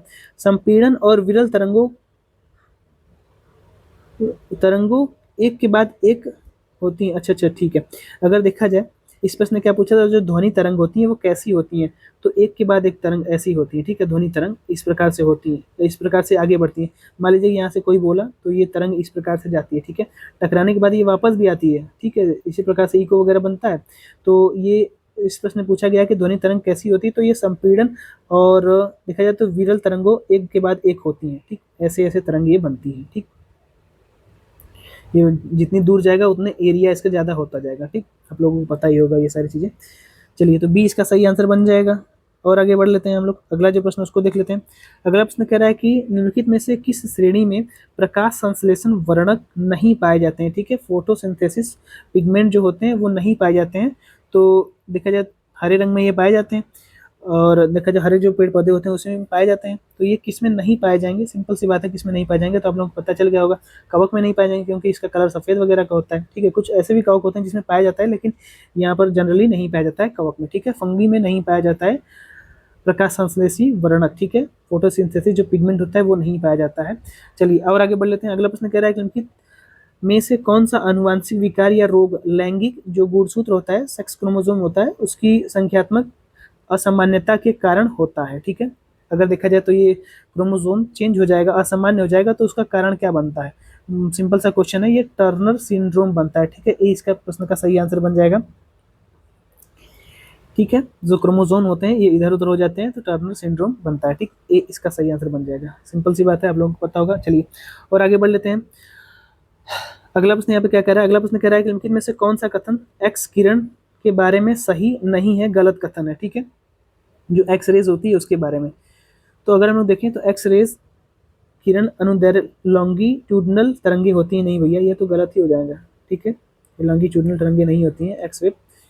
तो पहला वाला ही ऑप्शन गलत है, पहला वाला ऑप्शन यहाँ पर अगर गलत होता है सही आंसर आपका क्या बन जाएगा, तो ए इसका सही आंसर। चलिए और आगे बढ़ लेते हैं। जो यहाँ पर आपका एक्स तरंगे हैं, यहाँ पर देखा जाए तो दिया है ट्रांसवर्स वेव होते हैं, ये सही हो जाएगा। और भी अन्य है, लेकिन जो गलत कथन है आपका ए हो जाएगा, ठीक। चलिए अगला प्रश्न कह रहा है कि एथलीट फूड के बारे में प्रश्न है। एक त्वचा रोग है जो किसके कारण होता है। तो देखिए एथलीट फूड, जो एथलीट होते हैं, दौड़ने वाले जो लोग होते हैं, उनके पैरों में मिट्टी अगर देखा जाए तो कहीं कहीं जम जाती है। तो वही एथलीट के पैरों में मिट्टी जमती है ना, इसीलिए इसका नाम तो पहले तो एथलीट फूड पड़ गया है, ठीक है। और ये किस कारण से होता है, तो सिंपल सा कारण है, मिट्टी में क्या होते हैं यहाँ पर अगर देखा जाए तो कवक वगैरह होते हैं, तो बी सही आंसर बन जाएगा, ठीक है।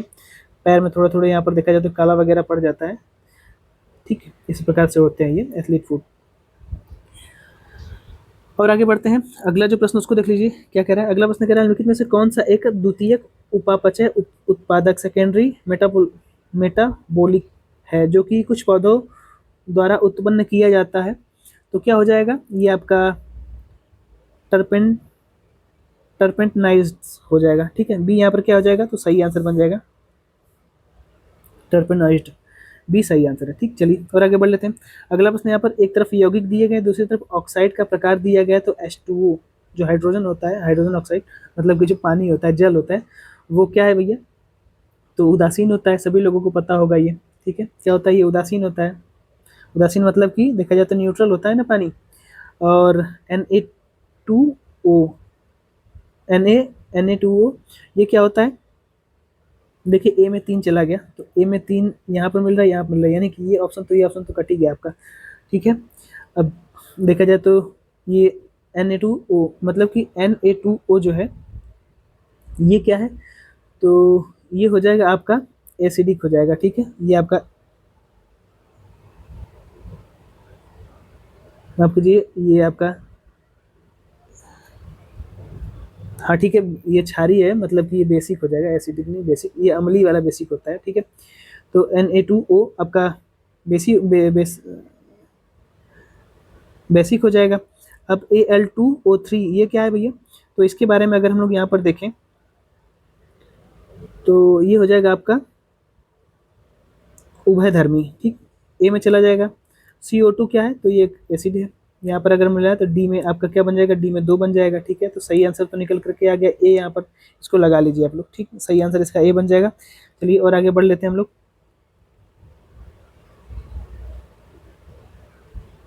ठीक है, अगला प्रश्न देख लेते हैं। अगला प्रश्न कह रहा है कि जब प्रकाश की किरण सघन माध्यम से विरल माध्यम में जाती है, गमन करती है, तो क्या दिखाई देता है, ठीक है। जैसे ये प्रकाश है, मान लीजिए कि सघन माध्यम है ये, और इसके बाद ये विरल माध्यम में आ रही है, ठीक है, सघन माध्यम से विरल माध्यम में, यानी कि ये ठोस इधर है, मान लीजिए इधर इधर वैक्यूम है, तो जो प्रकाश की तरंग है वो आ रही है, तो क्या परिवर्तन होगा इसमें, ठीक है। ये प्रश्न पूछा गया है, देखिए इसकी चाल बढ़ जाएगी और अभिलंब से दूरी हटती हुई दिखाई देगी, ठीक है। इसकी स्पीड क्या हो जाएगी, बढ़ जाएगी, और ये क्योंकि ये विरल माध्यम है, ठीक है, वैक्यूम है, तो यहाँ पर देखा जाए तो स्पीड बढ़ जाएगी, और जो दूरी जो इसकी ये आपका देखा जाए तो टर्न है वो थोड़ा सा इससे दूर हट जाएगा, अपने मेन पॉइंट से दूर हट जाएगा, ठीक है। इस प्रकार से ऐसा हो जाएगा, ये यहाँ पर सही आंसर बन जाएगा, ये सही है। चलिए और आगे देख लेते हैं। अगला प्रश्न कह रहा है कि निम्नलिखित में से किस यंत्र का भूकंप तरंगों के मापन के लिए प्रयोग किया जाता है, ठीक है। तो भूकंप कैसे मापा जाता है, तो सिस्मोग्राफ से मापा जाता है, बी यहाँ पर सही आंसर बन जाएगा, ठीक है। सी ऑप्शन माफ लीजिए, बी ऑप्शन सिस्मोग्राफ। चलिए और आगे देख लेते हैं। अगला प्रश्न कह रहा है कि निम्नलिखित बिंदुओं में से किन भौतिक राशियों के समान विमीय जो डायमेंशनल होते हैं उसके सूत्र नहीं होते हैं, ठीक है, डायमेंशन के सूत्र नहीं होते हैं। तो अगर हम लोग यहाँ पर देखें तो फोर्स एंड प्रेशर, इसमें देखा जाए तो डायमेंशन नहीं होते हैं, ठीक है, ये किसी भी डायमेंशन में जा सकते हैं, तो ए इसका सही आंसर बन जाएगा, ठीक है। बाकी एनर्जी और जो आपका देखा जाए तो वर्क होते हैं ये डायमेंशन वाले होते हैं, और इम्पल्स और मोमेंटम जो होते हैं वो भी डायमेंशन वाले, और वेट एंड फोर्स जो होते हैं वो भी डायमेंशन वाले, ठीक है। चलिए और आगे बढ़ते हैं। अगला जो प्रश्न है ये क्या कह रहा है कि नेट मीटरिंग को कभी कभी समाचारों में देखा गया है, वो क्या होता है नेट मीटरिंग। अगर हम लोग इसको देखें कि नेट मीटरिंग क्या होता है, तो ये होता है एक बिलिंग तंत्र है जो सौर ऊर्जा प्रणाली मालिकों को ग्रिड में जोड़ी गई बिजली का श्रेय देता है, ठीक है। तो सी ऑप्शन इसका सही बन जाएगा। और आगे बढ़ते हैं।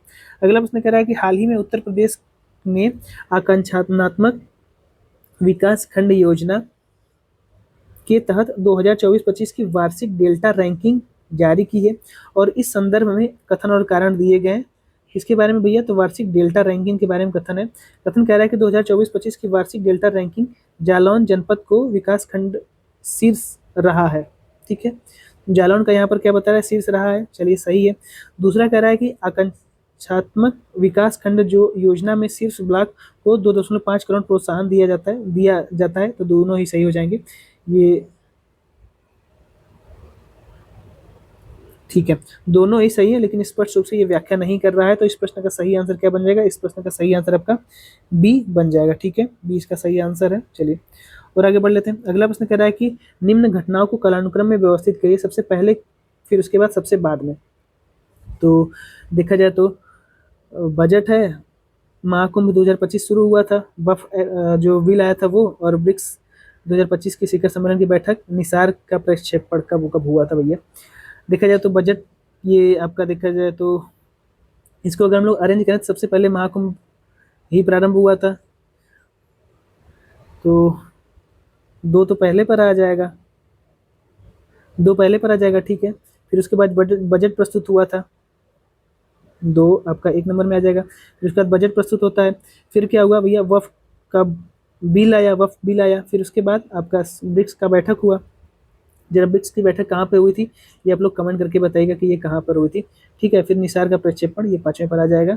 तो 2 1 3 4 5, 2 1 3 4 5 बी में दे रखा है, तो बी यहाँ पर क्या बन जाएगा, तो सही आंसर बन जाएगा, ठीक है। चलिए और आगे देख लेते हैं। 2025 में भारत यूके मुक्त व्यापार समझौता जो FTA है उस पर हस्ताक्षर कब हुआ था, तो ये हस्ताक्षर आपका जुलाई 2025 में हुआ था। कब हुआ था, तो जुलाई 2025 में, डी यहाँ पर सही आंसर बन जाएगा, ठीक। चलिए और आगे बढ़ लेते हैं। अगला प्रश्न कह रहा है कि 2025 में आयोजित एशिया शीतकालीन जो खेल है, एशियन विंटर गेम्स किस देश में आयोजित हुआ था, तो ये आयोजन हुआ था इसका, सिंपल सा क्वेश्चन है, सभी लोग पता हो, ये चाइना में हुआ था। ठीक है, सी इसका सही आंसर बन जाएगा। और आगे बढ़ते हैं। भारत का प्रस्तावित भविष्य का मानव अंतरिक्ष मिशन जो गगनयान है वो किस रॉकेट से प्रक्षेपित किया जाएगा? ठीक है, किस रॉकेट से इसको भेजा जाएगा? तो ये भेजा जाएगा आपका LVM-3, LVM-3 बी में दे रखा है, तो बी यहाँ पर क्या बन जाएगा? आपका सही आंसर बन जाएगा। ठीक है, चलिए और आगे बात करते हैं अगले प्रश्न की। कह रहा है प्रधानमंत्री ने स्वतंत्रता दिवस भाषण 2025 में किस रणनीतिक पहल की घोषणा की है? तो ये आपका देखा जाए तो उन्होंने डीप वाटर ऑफशोर तेल और गैस भंडार के अन्वेषण के लिए, देखा जाए तो यहाँ पर स्वतंत्रता दिवस का जब भाषण दे रहे थे तो उसमें इन्होंने इस पहल की घोषणा की थी। ठीक है, इस चीज़ को ध्यान रखिएगा कि जो तटों पर तेल वगैरह के भंडार पाए जाते हैं उनकी खुदाई वगैरह के लिए, जांच अन्वेषक वगैरह के लिए यहाँ पर इन्होंने स्वतंत्रता दिवस का जब भाषण दे रहे थे तो उसी में इन्होंने इनकी चर्चा की थी। ठीक है, चलिए यहाँ पर बी ऑप्शन सही हो जाएगा। और आगे देख लेते हैं अगला प्रश्न क्या कह रहा है। अगला प्रश्न कह रहा है कि UN जो संयुक्त राष्ट्र है उसने वर्ष 2025 को कौन से विशेष वर्ष के रूप में घोषित किया है? तो घोषित किया गया है यहाँ पर अंतर्राष्ट्रीय वर्ष क्वांटम विज्ञान और प्रौद्योगिकी, सी यहाँ पर सही आंसर बन जाएगा। ठीक है, international year of quantum science and technology, ठीक, सी यहाँ पर सही आंसर बन जाएगा। और आगे बढ़ते हैं। अगला प्रश्न कह रहा है कि महाराष्ट्र में भारत की पहली ESG पर्यावरणीय सामाजिक और शासन लैब कहाँ पर स्थापित की गई है? तो ये स्थापित की गई है मुंबई में। ठीक है, महाराष्ट्र में पूछ रहा है तो मुंबई यहाँ पर सही ऑप्शन बन जाएगा, सभी लोगों को पता होगा, ये पढ़ते ही पता चल गया। और आगे देख लेते हैं। अगला प्रश्न यहाँ पर कह रहा है कि सरकार मौसम पूर्वानुमान प्रणाली को और अधिक सूक्ष्म यानी कि ग्रेनुलर बना रही है ताकि सौर व पवन ऊर्जा जनरेशन को स्थिरता मिल सके। पावर ग्रिड के 15 मिनट ऑपरेटिंग चक्रों के अनुरूप पूर्वानुमान सुनिश्चित कराने के लिए यह उदार आशय है। माफ कीजिए, सुधार आशय है, उधार पड़ा गया, ये सुधार आशय है। तो अगर हम लोग यहाँ पर देखें सुधार आशय, और भारत में नवीकरणीय ऊर्जा की तेज वृद्धि को ध्यान में रखते हुए मौसम पूर्वानुमान ग्रैनुलर सटीकता क्यों जरूरी है? तो इस प्रश्न को देखिए, यहाँ पर देखा जाए तो ये प्रश्न ही इतना बड़ा है। अगर हम लोग इसका सही आंसर देख लेते हैं, देखिए इसका जो सही आंसर है, ताकि पावर ग्रिड में ऊर्जा उत्पादन के परिवर्तनों को तुरंत समायोजित किया जा सके। तो बी यहाँ पर सही आंसर आप लोग कर लीजिएगा। ये प्रश्न थोड़ा सा लंबा चौड़ा है, आप लोग नहीं पढ़े तो इसको फिर से यहाँ पढ़ लीजिएगा, बी यहाँ पर ऑप्शन सही बन जाएगा। ठीक है, चलिए और आगे देख लेते हैं। कह रहा है कि जनवरी 2025 को उत्तर प्रदेश के किस जिले में औद्योगिक पार्क निर्माण की योजना की स्वीकृति मिल गई है? अब औद्योगिक पार्क उत्तर प्रदेश में कहाँ बनेगा, क्योंकि देखा जाए तो बजट में भी इसकी चर्चा की गई थी पिछली बार वाले, जनवरी में इसको स्वीकृति मिली है। तो क्या हो जाएगा इसका सही आंसर? आपका गाजीपुर में। ठीक है, बी यहाँ पर क्या हो जाएगा? सही आंसर बन जाएगा। ठीक है, चलिए अगला प्रश्न कह रहा है कि हाल ही में अर्जेंटीना ने किस अंतर्राष्ट्रीय संगठन को बाहर निकलने की घोषणा कर दी है? तो इससे पहले देखा जाए तो WHO से अमेरिका ने बाहर निकलने की घोषणा की थी। अब यहाँ पर देखा जाए तो अर्जेंटीना ने भी इसमें से बाहर निकलने की घोषणा कर दी है। ठीक है, तो बी आंसर बन जाएगा। और आगे बढ़ते हैं। 3 कथन दिए गए हैं, सही कथन बताना है। पहला कह रहा है कि भारत 2024 में वैश्विक लोकतंत्र सूचकांक में 41वें स्थान पर रहा है। ठीक है, हाँ, लोकतंत्र के सूचकांक में भारत 41वें स्थान पर रहा है, ये सही है। दूसरा यहाँ पर कह रहा है कि स्विट्जरलैंड 5 लोकतांत्रिक देशों में शामिल है। ठीक है, ये भी सही हो जाएगा।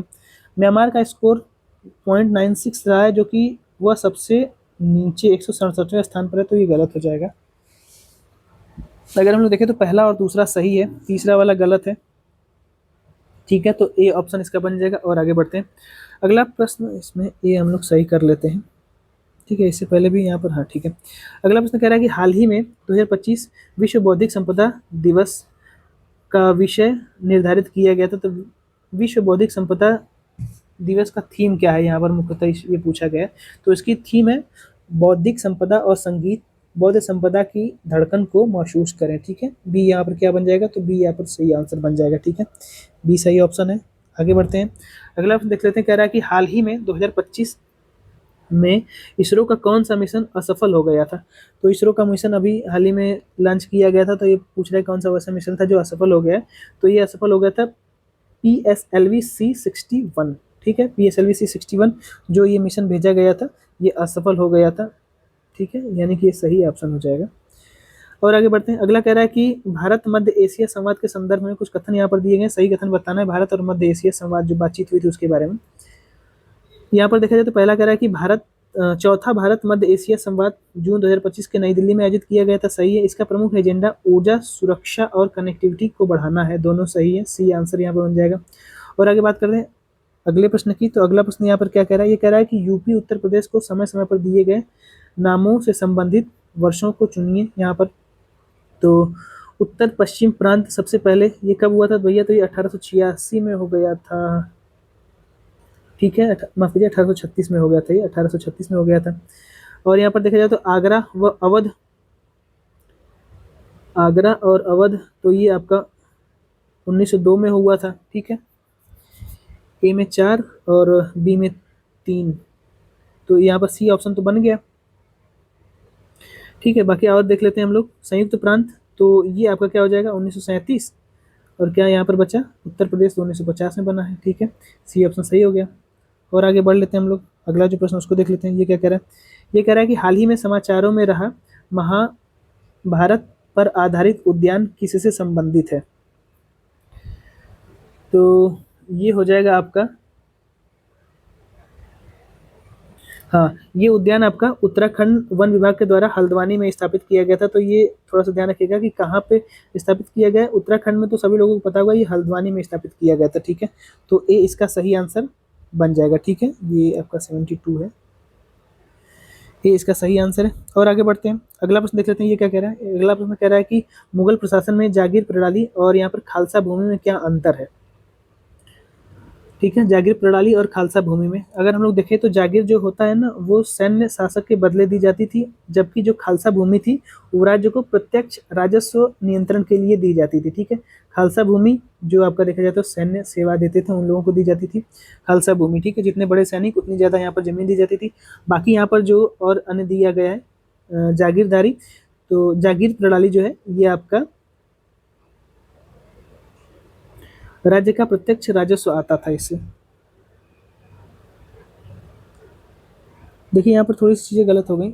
जो जागीर प्रणाली है और ठीक माफ कीजिए, यहाँ पर जो जागीर प्रणाली है ये सैन्य सेवाओं के बदले दी जाती थी, और जो खालसा भूमि है ये अगर देखा जाए तो इस पे प्रत्यक्ष राजस्व आता था, ठीक है। डायरेक्ट टैक्स यहीं से लिया जाता था, ये कर वगैरह जो नहीं लिया जाता था पहले, जो अन्य राजा महाराजा लगाते थे, तो वो कर आपका देखा जाए तो खालसा भूमि पर लिया जाता था। और जो मुगल यहाँ पर देखा जाए तो जागीर प्रणाली थी, ये सैन्य के बदले दी जाती थी, ठीक है। जागीरदारी प्रदान की जाती थी ना, मनसब जो था वो यही था सैन्य प्रशासन के लिए, ठीक है। तो बी यहाँ पर सही ऑप्शन बन जाएगा, बी ऑप्शन यहाँ पर भी सही है, ठीक है। चलिए और आगे बढ़ लेते हैं। अगला प्रश्न कह रहा है कि निम्नलिखित में से कौन सी बातें जनरेशन बीटा के संदर्भ में सही है, ठीक है। तो जनरेशन बीटा के बारे में यहाँ पर कौन सी बातें सही हैं, तो यहाँ पर हम लोग इसको देख लेते हैं, ठीक है। पहला कह रहा है कि जनवरी 2025 से 2039 तक जन्मे बच्चों को जनरेशन बीटा कहा जाएगा, चलिए ठीक है, ये आपका क्या हो जाएगा, पहला सही हो जाएगा। दूसरा कह रहा है कि यह पीढ़ी कृत्रिम जो एआई है उससे उन्नत तकनीकी से प्रभावित होगी, हाँ ये होगी, और इसका नाम मार्क मैकक्रिंडल ने प्रस्तावित किया था, तो ये भी सही है। यह पीढ़ी जनरेशन जेड के तुरंत बाद आती है, तो ये गलत हो जाएगा। 1 2 3 यहाँ पर क्या हो जाएगा, सही आंसर, चौथा गलत है, ठीक है। चलिए और आगे बढ़ लेते हैं। अगला प्रश्न कह रहा है कि पुजारी ग्रंथि सम्मान योजना किस सरकार से संबंधित है, किस सरकार ने इसकी घोषणा की है। तो पुजारी ग्रंथि सम्मान जो योजना है इसको दिल्ली सरकार के द्वारा घोषित किया गया है, ठीक है। बी यहाँ पर क्या हो जाएगा, सही आंसर बन जाएगा। और आगे बढ़ते हैं। अगला कह रहा है कि निम्नलिखित कथनों पर विचार कीजिए और इसे कालानुक्रम व्यवस्थित कीजिए। तो बौद्ध संगीति, पुष्यमित्र शुंग का उदय, कलिंग युद्ध, और यहाँ पर देखा जाए तो गुप्त साम्राज्य की स्थापना। तो चौथी बौद्ध संगीति सभी लोगों को पता है, कुंडलवन कश्मीर में होती है, कनिष्क के काल में होती है, ठीक है। पुष्यमित्र शुंग का उदय, यहाँ पर देखा जाए तो शुंग वंश की स्थापना।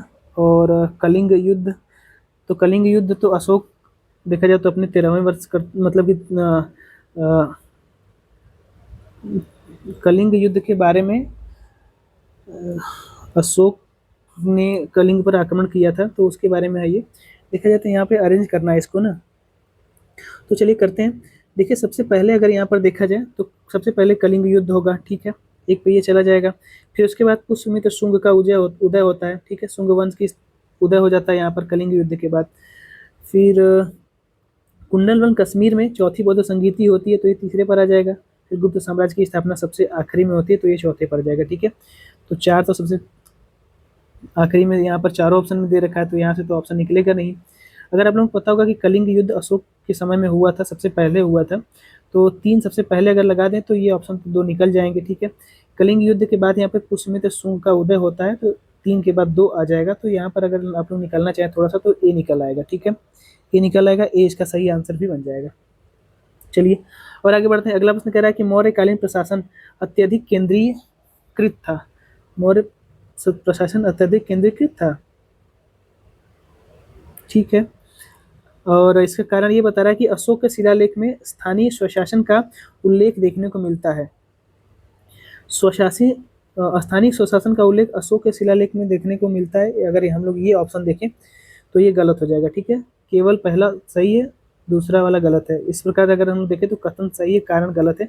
तो ए सही है परंतु आर गलत है। सी यहाँ पर सही आंसर बन जाएगा। ठीक है, सी यहाँ पर सही आंसर बन जाएगा। चलिए और आगे देख लेते हैं अगले प्रश्न की। ये क्या कह रहा है, ये कह रहा है कि गुप्तकालीन विज्ञान और गणित के योगदान हैं। तो गणित के योगदान से संबंधित है। अगर आप लोग आर्यभट्ट वगैरह के बारे में सुने होंगे, आर्यभट्ट द्वारा दशमलव प्रणाली, वराहमिहिर के द्वारा बृहत संहिता और चरक संहिता का संकलन, अष्टांग हृदय का लेखन, इन चारों के बारे में अगर हम लोग देखें तो गुप्तकालीन विज्ञान और गणित के योगदान से इनमें से कौन सा संबंधित हो जाएगा। तो ये आपका देखा जाए तो आर्यभट्ट हो जाएंगे और वराहमिहिर। वराहमिहिर आप लोग देखे होंगे चिकित्सा विज्ञान से संबंधित है। ठीक है, तो ये आपका विज्ञान से संबंधित हो जाएंगे वराहमिहिर, और जो आपका बृहत संहिता है ये आपका ये हो जाएगा वराहमिहिर से, और आर्यभट्ट आपका मैथ से संबंधित हो जाएंगे। ठीक, गणित से। तो 1 और 2 यहाँ पर सही आंसर बन जाएगा। ठीक है, 1 2 कहाँ दे रखा है, ए में दे रखा है, ए इसका सही आंसर बन जाएगा। चलिए और आगे बात कर लेते हैं हम लोग अगले प्रश्न की। हाँ ठीक है, अगला प्रश्न कह रहा है कि सातवाहन काल की अर्थव्यवस्था में सबसे बड़ी विशेषता क्या थी। तो सातवाहन काल की जो अर्थव्यवस्था है उसमें सबसे बड़ी व्यवस्था अगर हम लोग यहाँ पर देखें तो ये हो जाएगा आपका रोमन साम्राज्य के साथ सक्रिय समुद्री व्यापार। सबसे बड़ी ये आपका देखा जाए तो विशेषता मानी जाती है। ठीक है, रोमन साम्राज्य के साथ इनका व्यापार सबसे बड़ी विशेषता मानी जाती है सातवाहनों की। आगे बढ़ते हैं। अगला प्रश्न कह रहा है कि यदि आपको गुप्तकालीन समाज पर शोध करना हो तो आप केवल निम्न में से क्या उपलब्ध है। मतलब कि जब गुप्त काल के बारे में चीज़ें देखने को मिलती हैं तो उपलब्धि अभी तक क्या क्या प्राप्त हुआ है उनके बारे में ये प्रश्न पूछा गया है। अगर आप वहाँ शोध करना चाहें तो कैसे कर सकते हैं, बस एक ही चीज़ है, प्रयाग प्रशस्ति। ठीक है, तो केवल इसी के आधार पर गुप्त काल के बारे में आप लोग बता सकते हैं, प्रयाग प्रशस्ति से ही। ठीक है, बाकी अन्यथा और किसी चीज़ से नहीं बता सकते। तो इसके बारे में थोड़ा सा आप लोग बताइएगा कि ये देखा जाए तो जो प्रयाग प्रशस्ति है ये किसके बारे में लिखी गई है प्रशस्ति। ठीक, चलिए आगे बढ़ लेते हैं। इसका प्रश्न का सही आंसर आपका ए बन जाएगा। केवल प्रयाग प्रशस्ति के बारे में पढ़ लेंगे तो गुप्त काल के बारे में जानकारी मिल जाएगी और कहीं से स्रोत मिलेगा भी नहीं। आगे कह रहा है कि संगम साहित्य तमिलनाडु वैसा ही है जैसा। तो गाथा सप्तशती प्रकृति संहिता साहित्य से संबंधित है, उसी प्रकार से संबंधित है क्या संगम साहित्य तमिलनाडु से। ठीक है, अगर हम लोग गाथा सप्तशती से जिस प्रकार का संबंध प्राकृतिक साहित्य से निकालते हैं उसी प्रकार से संगम साहित्य पढ़ के तमिलनाडु के साहित्य के बारे में जानकारी मिलती है। ठीक है, तो इस प्रश्न का सही आंसर आपका सी बन जाएगा। और आगे बढ़ते हैं। अगला प्रश्न कह रहा है कुतुबुद्दीन ऐबक को किस उपाधि से जाना जाता है। ऐबक को क्या बोला जाता था, लाखबख्श बोला जाता था। ठीक है, तो लाखबख्श ही बोला जाता था। ठीक है, ये यहाँ पर क्या बन जाएगा, सही आंसर है। और आगे देख लेते हैं। सिंधु सरस्वती हड़प्पा सभ्यता की किस स्थली को भारत का मैनचेस्टर कहा जाता है। तो भारत का मैनचेस्टर किसको बोला जाता है, सिंधु सरस्वती जो हड़प्पा सभ्यता है उस काल के बारे में अगर हम लोग यहाँ पर देखें तो क्या हो जाएगा, ये हो जाएगा आपका लोथल जो गुजरात में अवस्थित है भगवा नदी के तट पर। तो यहाँ से अगर देखा जाए तो इसी को भारत का मैनचेस्टर बोला जाता था। सिंधु घाटी सभ्यता मतलब मान सकते हैं, बोला नहीं जाता था, मान सकते हैं। ठीक है, तो सी यहाँ पर क्या हो जाएगा, सही हो जाएगा। ठीक, गुजरात में अवस्थित है। और आगे बढ़ते हैं। अगला प्रश्न कह रहा है कि दिल्ली सल्तनत और मुगल प्रशासन में राजस्व व्यवस्था की तुलना करें। दिल्ली प्रशासन के बारे में और मुगल प्रशासन के बारे में जो राजस्व की व्यवस्था थी उसकी तुलना करना है। देखिए 3 ऑप्शन दिए गए हैं। पहला कह रहा है कि अलाउद्दीन खिलजी की व्यवस्था अधिक सैन्य केंद्रित थी जबकि अकबर की व्यवस्था राजस्व केंद्रित थी। तो पहला तो सही हो जाएगा, दोनों की लगभग दोनों के बारे में जो बताई गई चीज़ें सही हैं। दूसरा कह रहा है कि अकबर के आईने धर्मशाला ने भूमि मापन और कर निर्धारण को अत्यधिक वैज्ञानिक बना दिया था। धर्मशाला पद्धति टोडरमल के द्वारा दी गई थी ना, वही है ये। तो दूसरा भी कथन सही हो जाएगा, ये आसान बन गया था। इसके बाद दोनों व्यवस्थाओं में स्थानीय मुखिया की भूमिका समाप्त कर दी गई। नहीं भैया, ये गलत है तीसरा वाला। पहला और दूसरा ऑप्शन सही है, तीसरा गलत है। तो सही ऑप्शन यहाँ पर क्या बन जाएगा, तो ए बन जाएगा, क्योंकि ए में आपका 1 और 2 दे रखा है।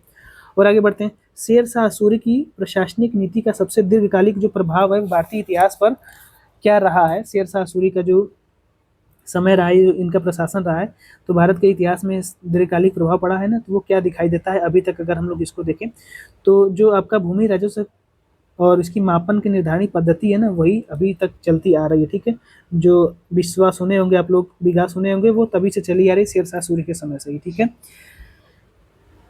चलिए और आगे बढ़ लेते हैं। डी यहाँ पर क्या हो जाएगा, सही आंसर बन जाएगा। ठीक है, सड़क आजन और डाक व्यवस्था तो जो शेरशाह सूरी मार्ग भी बनाया गया था, लेकिन ये अभी तक चल रहा है। ग्रैंड ट्रैंक रोड बाद में ये हो गई थी, बाद में ये अभी भी बन रही है नेशनल हाईवे। इसका नाम शायद 19 नंबर हो गया, आप लोग जानते होंगे। जरा कमेंट करके बताइएगा कि जो दिल्ली से देखा जाए तो मतलब कि कोलकाता से पेशावर तक वो उस समय जाती थी। दिल्ली से कोलकाता से दिल्ली तक जो जाने वाली रोड है ना, उसका नाम क्या है। ठीक है, किस नंबर की रोड है वो, आगे बताइए प्रश्न। अगला क्या कह रहा है, अगला प्रश्न कह रहा है निम्नलिखित घटना पर ध्यान दें। साइमन कमीशन का विरोध 1928, नमक सत्याग्रह 1930, अगस्त प्रस्ताव 1940, कैबिनेट मिशन योजना 1946। तो प्रश्न क्या पूछा गया है, यदि इन घटनाओं का क्रम बदलकर भारत की स्वतंत्रता प्रक्रिया को समझना हो तो किस एक को जन भागीदारी को निर्णायक रूप में देने वाली घटना मानी जाएगी। ठीक है, तो ये प्रश्न क्या पूछा है कि इनमें से, इन घटनाओं में से जन भागीदारी को निर्णायक रूप देने वाली घटना कौन सी पहले पर आएगी। ठीक है, अगर हम लोग इसको देखें तो जो 1930 का सत्याग्रह आंदोलन हुआ था, नमक सत्याग्रह, अगर हम लोग देखें तो जन भागीदारी को निर्णायक रूप इनमें दिया गया था। ठीक है, तो 1930 ये आपका क्या हो जाएगा, नमक सत्याग्रह। ठीक है, तो यहाँ पर ये कहाँ पे मिल रहा है, 2 में मिल रहा है, बी में। तो इस प्रश्न का सही आंसर क्या बन जाएगा, तो 20 का सही आंसर बन जाएगा। ठीक है, 1930 का जो नमक सत्याग्रह हुआ था। और आगे बढ़ते हैं, क्योंकि यहाँ पर देखा जाए तो बहुत ज़्यादा जन भागीदारी इसी में हुई थी। ठीक है, आगे बढ़ते हैं। अगला प्रश्न कह रहा है कि मुस्लिमों के लिए एक पृथक देश की प्रथम बार निश्चित अभिव्यक्ति कहाँ हुई थी। तो इनको देखा जाए तो जो मुस्लिम है, एक पृथक देश के बारे में पहली बार निश्चित अभिव्यक्ति कहाँ हुई थी, तो ये हुई थी आपकी, अगर हम लोग देखें तो कैम्ब्रिज में एक विद्यार्थी पढ़ते थे जिनका नाम रहमत अली था, उनके द्वारा ये पैम्पलेट बांट करके देखा जाए तो बनाया गया था। मतलब कि पाकिस्तान शब्द दिया गया था, आप लोगों को पता होगा वो सारी चीज़ें। ठीक है, तो यहाँ पर अगर हम लोग देखें तो इसमें तो पहले बी ऑप्शन कर लीजिए, साल सत्याग्रह 1930 वाला, इसमें भी बी ऑप्शन है। ठीक है, कैम्ब्रिज के विद्यार्थी थे, पैम्पलेट बांट करके बनाया था पाकिस्तान। आगे देख लेते हैं, कह रहा है कि कांग्रेस सोशलिस्ट पार्टी जो 1934 में बनी थी, उसके संदर्भ में कुछ कथन यहाँ पर दिए गए और यहाँ पर क्या बताना है, सही कथन बताना है। ठीक है, पहला कह रहा है कि इसकी स्थापना आचार्य नरेंद्र देव और जयप्रकाश नारायण जी के द्वारा की गई थी। ठीक है, पहला सही हो जाएगा। दूसरा कह रहा है कि यह भारतीय स्वतंत्रता कांग्रेस के भीतर एक समाजवादी धारा के रूप में कार्यरत थी, ये भी सही है। दूसरे विश्व युद्ध के समय इसने ब्रिटिश साम्राज्य के खिलाफ सक्रिय भूमिका निभाई थी, तो ये देखा जाए तो ये भी सही हो जाएगा। ठीक है, चौथा ऑप्शन यहाँ पर कह रहा है कि यह स्वतंत्रता के बाद भी कम्युनिस्ट पार्टी के रूप में विलय हो गई थी, तो ये गलत हो जाएगा। 1, 2, 3 सही है, भूमिगत होकर के ये लोग आंदोलन का नेतृत्व भी कर रहे थे, तो यही है। ठीक है, तीसरा वाला भी ऑप्शन सही हो जाएगा, चौथा गलत है। ठीक, तो यहाँ पर ए ऑप्शन सही है। चलिए और आगे बढ़ लेते हैं। अगला प्रश्न कह रहा है कि भारत में कांग्रेस केवल एक टॉकिंग शॉप है और यह जनता को भड़काने का मंच है, लेकिन ठोस प्रशासनिक क्षमता से रहित है। उपरोक्त कथन का सबसे उपयुक्त ऐतिहासिक संदर्भ क्या हो सकता है। तो सबसे सही कथन इनमें से क्या हो सकता है, अगर हम लोग इसको देखें तो भारतीय राष्ट्रीय कांग्रेस के गठन के शुरुआती वर्षों में ब्रिटिश का दृष्टिकोण इसी प्रकार का था। ठीक है, ब्रिटिश का दृष्टिकोण ऐसा था कि भारत में कांग्रेस केवल एक बातचीत करने वाली संस्था है और यह जनता को भड़काने का एक मंच, देखा जाए तो अगर हो सके तो ये हो सकता है, लेकिन ठोस प्रशासनिक क्षमता से ये रहित है। ठीक है, कोई एक ठोस प्रशासनिक क्षमता इसके पास नहीं है, बस ये आपका देखा जाए तो बातचीत करने वाली संस्था है। ये यहाँ पर सही आंसर बन जाएगा। ठीक है, चलिए और आगे बढ़ लेते हैं। अगला प्रश्न कह रहा है कि पुर्तगाली सबसे पहले भारत में कब आए और उन्होंने किस स्थान पर अपनी पहली फैक्ट्री स्थापित की। सभी लोगों को पता है कि पुर्तगाली सबसे पहले वास्को डी गामा भारत में आया था, ठीक है। और उसके बाद ये जब वापस चला जाता है, फिर से जब ये लोग आते हैं पुर्तगाली, तो 1498 में कालीकट तट पे आते हैं और यहीं पर अपनी पहली फैक्ट्री भी स्थापित करते हैं। तो 1498 कालीकट हो जाएगा, ठीक है। ये इसका सही आंसर बन जाएगा,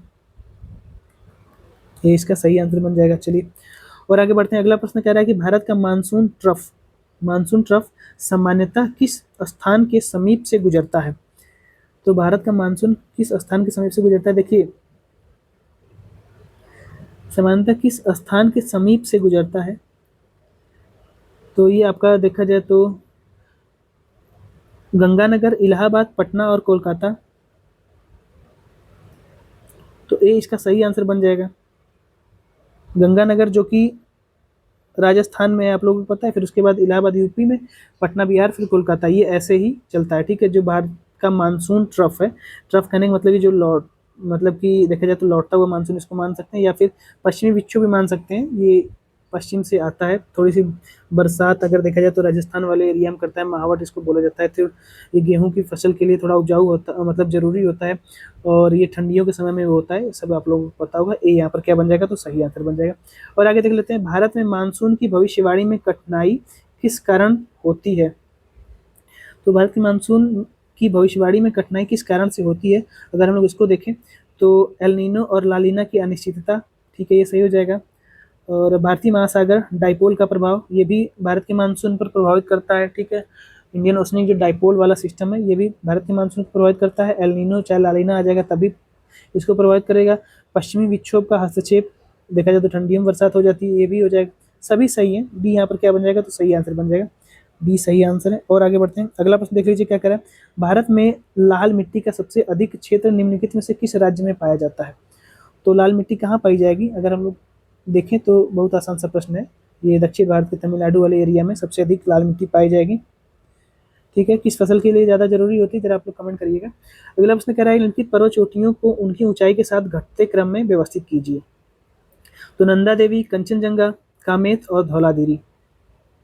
चलिए तो इसको हम लोग देख लेते हैं। नंदा देवी की ऊंचाई अगर हम लोग यहाँ पर देखें तो नंदा देवी की ऊंचाई 7,816 मीटर है। कामेत की अगर हम लोग ऊंचाई देखें कितना है, तो कामेत की ऊंचाई 7,756 मीटर है, 7,756 मीटर है। धौलागिरी की ऊंचाई देखें तो 8,167 मीटर है, और कंचनजंगा की तो यहाँ पर सबसे अधिक होगी, 8,586 है, ठीक है, 8,586 है। तो इसको अरेंज कर लीजिएगा। इसमें अगर हम लोग यहाँ पर सही आंसर देखें तो इसका जो सही आंसर है वो क्या बन जाएगा, तो ए इसमें क्या हो जाएगा, सही ऑप्शन बन जाएगा, ठीक है। चलिए और आगे बढ़ लेते हैं। अगला प्रश्न देख लेते हैं क्या कह रहा है। भारत की कौन सी नदी उल्टी धारा के लिए जानी जाती है, ठीक है, यहाँ पर भी ए कर लीजिए। भारत की कौन सी नदी उल्टी धारा के लिए जानी जाती है, तो इसका अगर हम लोग सही आंसर देखें तो सोन नदी हो जाएगी, ठीक है, उत्तर की ओर बहती है ये। चलिए और आगे देख लेते हैं। कह रहा है कि दिल्ली एनसीआर क्षेत्र में शीतकालीन धुंध और प्रदूषण का प्रमुख भौगोलिक कारण क्या हो सकता है। तो प्रमुख भौगोलिक कारण ये हो सकता है कि उत्तर भारत में तापमान इन्वर्जन की स्थिति आ जाए, ठीक है। तो बी यहाँ पर क्या बन जाएगा, तो बी सही ऑप्शन बन जाएगा। चलिए और आगे देख लेते हैं। अगला कह रहा है कि निम्नलिखित कथनों में से कौन सा कथन यहाँ पर क्या है, सही है।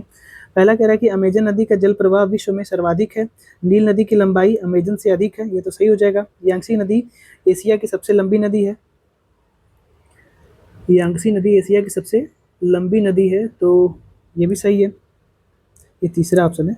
चौथा कह रहा है कि मिसिसिपी मिसौरी का जल ग्रहण क्षेत्र विश्व का सबसे बड़ा है, तो भैया विश्व का सबसे बड़ा जल ग्रहण क्षेत्र तो अमेजन का है ना, तो चौथा वाला ऑप्शन गलत हो जाएगा, ठीक है। 1 2 3 यहाँ पर क्या बन जाएगा, सही ऑप्शन है, ठीक। ए यहाँ पर क्या बन जाएगा, सही ऑप्शन है। चलिए और आगे देख लेते हैं क्या है।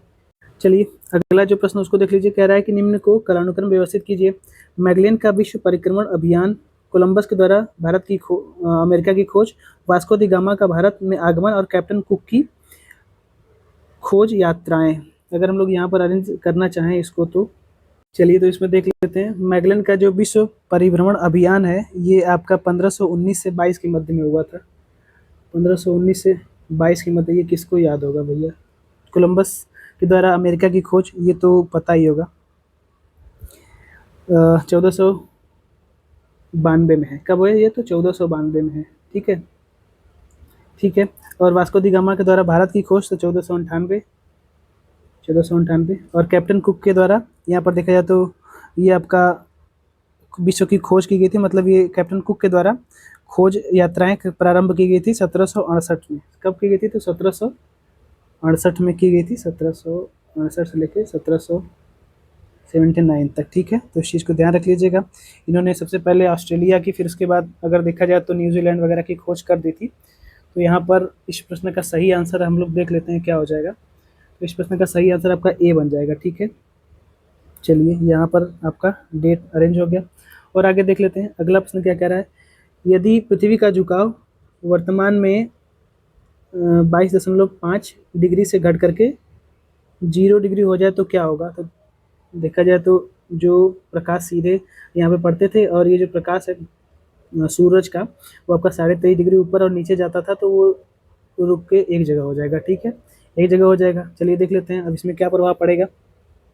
तो इसमें प्रभाव ये पड़ेगा कि पृथ्वी की जो ऋतुएं हैं ना वो समाप्त हो जाएंगी। ठीक है, जो ठंडी गर्मी बरसात पड़ती है ना, ये समाप्त होकर एक ही मौसम हर जगह, मतलब हर समय अनुभव किया जाएगा। ठीक है, तो ये यहाँ पर क्या बन जाएगा? सही आंसर बन जाएगा। और आगे देख लेते हैं अगला प्रश्न कह रहा है कि भारतीय संविधान का अनुच्छेद 217 किस प्रावधान से संबंधित है? तो ये प्रावधान हो जाएगा आपका उच्च न्यायालय के न्यायाधीशों की नियुक्ति और सेवा शर्तों के बारे में। ये 217 नंबर अनुच्छेद। ठीक है, तो अगर हम देखें तो हाँ, सी यहाँ पर क्या बन जाएगा? सही ऑप्शन बन जाएगा। ठीक है, हम लोग सही से कर लेते हैं यहाँ पर। चलिए आगे बढ़ते हैं। अगला प्रश्न कह रहा है कि निम्नलिखित राजनीतिक दलों को उनके गठन वर्षों के अनुसार कालानुक्रम में व्यवस्थित कीजिए। तो जनता दल, तेलुगु देशम पार्टी, भारतीय जनता पार्टी और बहुजन समाजवादी पार्टी, कब कब इनका गठन किया गया था? चलिए इसका हम लोग सही देख लेते हैं। जनता दल जो जेडीयू है, इसके गठन के बारे में देखें तो 2003 में ये बनती है। तेलुगु देशम पार्टी के बारे में अगर देखें तो 1982, और बीजेपी के बारे में अगर हम लोग देखें तो ये कब बनती है भैया? तो 1980 में। और बहुजन समाजवादी पार्टी ये कब बनती है? तो ये बनती है 1984 में। ठीक है, इसको अरेंज कर लीजिएगा। इस प्रश्न में अगर हम लोग सही आंसर देखें क्या बन जाएगा, तो इस प्रश्न का जो सही आंसर है वो आपका ए बन जाएगा। ठीक है, चलिए और आगे बढ़ते हैं। और अगला जो प्रश्न है उसको देख लेते हैं, ये क्या कह रहा है। अगला प्रश्न यहाँ पे कह रहा है कि ग्राम न्यायालय अधिनियम 2008 के संदर्भ में कुछ कथन यहाँ पर दिए गए हैं और सही कथन बताना है। ठीक है, तो ग्राम न्यायालय के बारे में है ये। पहला यहाँ पर जो कथन है वो क्या कह रहा है? पहला कथन कह रहा है कि इस अधिनियम के अनुसार ग्राम न्यायालय केवल सिविल मामलों की सुनवाई कर सकता है, आपराधिक मामलों की नहीं। तो ये गलत हो जाएगा। और यह अधिनियम स्थानिक सामाजिक सक्रियवादी को मध्यस्थ सुलहकर्ता के रूप में स्वीकार करता है। तो दूसरा वाला कथन सही है, बी यहाँ पर सही आंसर बन जाएगा। ठीक है, बी यहाँ पर भी सही आंसर बन जाएगा। ठीक, चलिए और आगे देख लेते हैं हम लोग। अगला जो प्रश्न ये क्या कह रहा है? कह रहा है कि धार्मिक स्वतंत्रता के संदर्भ में कुछ कथन यहाँ पर दिए गए हैं, 3 कथन। इसमें बताना है सही कथन कौन सा है। ठीक है, तो धार्मिक स्वतंत्रता के बारे में प्रश्न है। पहला यहाँ पर कह रहा है कि प्रत्येक नागरिक को धर्म मानने, पालन करने और प्रचार करने की स्वतंत्रता प्राप्त है। ठीक है, परंतु यह स्वतंत्रता लोक व्यवस्था, नैतिकता और स्वास्थ्य के अधीन है। अगर हम लोग पहला यहाँ पर देखें तो पहला वाला तो सही हो जाएगा। दूसरा कह रहा है कि यह केवल अल्पसंख्यक धार्मिक समुदाय को अपनी धार्मिक संस्थाएं स्थापित करना और संचालित करने का अधिकार देता है। तो केवल अल्पसंख्यकों को नहीं देता है, सभी को देता है। तो दूसरा वाला कथन यहाँ पर क्या हो जाएगा? गलत हो जाएगा। ठीक है, तो 1 और 3 तो यहाँ पर सही हो गया। ठीक है, 3 बिना पढ़े, तो इसको आप लोग पढ़ लीजिएगा। तीसरा वाला कथन सही है। चलिए आगे बढ़ते हैं, यहाँ पर सी ऑप्शन बन जाएगा। ठीक है, चलिए आगे देख लेते हैं। अगला कह रहा है कि निम्नलिखित में से कौन सा युग्म सही सुमेलित नहीं है? तो केंद्रीय सतर्कता आयोग, केंद्रीय अन्वेषक ब्यूरो, इसकी स्थापना 1963 बता रहा है। 1963 केंद्रीय जो सेंट्रल ब्यूरो ऑफ इन्वेस्टिगेशन वाला है, ये आपका 1963, ये सही है। केंद्रीय सतर्कता आयोग ये 1964, ये भी सही हो जाएगा। भ्रष्टाचार निरोधक जो कानून है ये 1985 में बना, ये गलत हो जाएगा। ठीक है, सी वाला गलत है। प्रवर्तक निदेशालय 1956 में। ठीक है, तो ये भी सही है। सही ऑप्शन यहाँ पर क्या बन जाएगा? सी बन जाएगा, क्योंकि इसमें गलत पूछ रहा था। ठीक है, तो सी गलत है। जब आप लोग कमेंट करके बताइएगा कि भ्रष्टाचार निरोधक जो कानून है वो कब बना था। अगला प्रश्न यहाँ पर क्या कह रहा है? 2 कथन दिए गए हैं और इस पर विचार करना है, सही कथन ही बताना है। देखिए यहाँ पर जो पहला कह रहा है कि किसी राज्य में मुख्य सचिव वो उस राज्य के राज्यपाल के द्वारा नियुक्त किया जाता है। नहीं, यह मुख्य सचिव को राज्यपाल के द्वारा नहीं नियुक्त किया जाता है। और भारत में मुख्य सचिव का नियत कार्यकाल होता है, तो ये नियत भी नहीं होता है, आप लोग इसको हटा भी सकते हैं, ठीक है। अपने पर्सनल नियुक्त भी कर सकते हैं, तो दूसरा वाला भी ऑप्शन गलत है। यहाँ पर सही पूछा था तो कोई भी सही नहीं है, डी यहाँ पर सही आंसर बन जाएगा, ठीक है। चलिए और आगे बात कर लेते हैं अगले प्रश्न की। प्रश्नकाल और शून्यकाल में प्रमुख प्रावधानों के संदर्भ में कथन को चुनिए, ठीक है। प्रश्नकाल और शून्यकाल के बारे में कह रहा है कि प्रश्नकाल नियमों और संविधान में प्रावधानित है, तो प्रश्नकाल जो है संविधान के प्रावधानों में शामिल है, तो ये तो गलत हो जाएगा ना, ठीक है। पहला वाला गलत है। दूसरा कह रहा है कि शून्यकाल केवल परंपरा से चला आ रहा है, ठीक है, ये भी सही, ये सही हो जाएगा। दूसरा, प्रश्नकाल में पूर्व सूचना आवश्यकता पड़ती है, प्रश्नकाल में पूर्व सूचना की आवश्यकता पड़ती है, ठीक है, हाँ पड़ती है। शून्य काल में पूर्व सूचना की आवश्यकता नहीं पड़ती, ये भी सही है। 2, 3, 4 सही है, 2, 3, 4, पहला वाला गलत हो जाएगा, ठीक है, पहला वाला गलत हो जाएगा, तो 2, 3, 4 इसमें भी सही हो जाएगा, ठीक।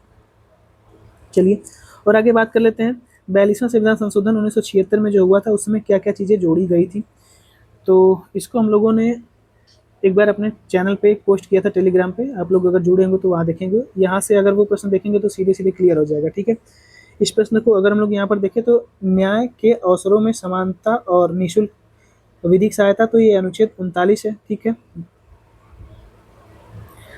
ए में आपका 2 चला जाएगा, ए में 2, तो ए में 2 देखिए कहीं भी नहीं है, तो पहले तो यहाँ पे ऑप्शन आपका बन गया।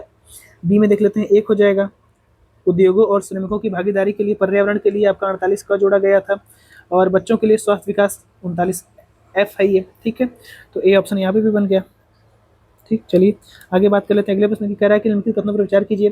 किसी संविधान संशोधन विधेयक को भारत के राष्ट्रपति की पूर्व सिफारिश की अपेक्षा होती है? संविधान संशोधन के लिए नहीं होती भैया, तो पहला वाला ऑप्शन गलत हो जाएगा, ठीक है। पहला ऑप्शन गलत होते ही 2 और 3 यहाँ पर सही हो जाएगा, ठीक है, 2 और 3 यहाँ पर सही हो जाएगा। चलिए पढ़ ही लेते हैं। जब कोई संशोधन विधेयक भारत के राष्ट्रपति के समक्ष प्रस्तुत किया जाता है, तो राष्ट्रपति के लिए यह बाध्यकारी है कि वे अपनी अनुमति दे, ठीक है। और दूसरा, संविधान संशोधन विधेयक लोकसभा और राज्यसभा दोनों में विशेष बहुमत से पारित होना चाहिए, और इसके लिए एक बैठक का प्रावधान, संयुक्त बैठक का प्रावधान नहीं है, 108 का प्रावधान नहीं है, तो ये भी सही हो जाएगा, ठीक है। चलिए और आगे बात कर लेते हैं। अगले प्रश्न कह रहा है कि एक ही व्यक्ति को 2 या 2 से अधिक राज्यों का राज्यपाल नियुक्त किया जा सकता है। उस राज्यपाल को संदेह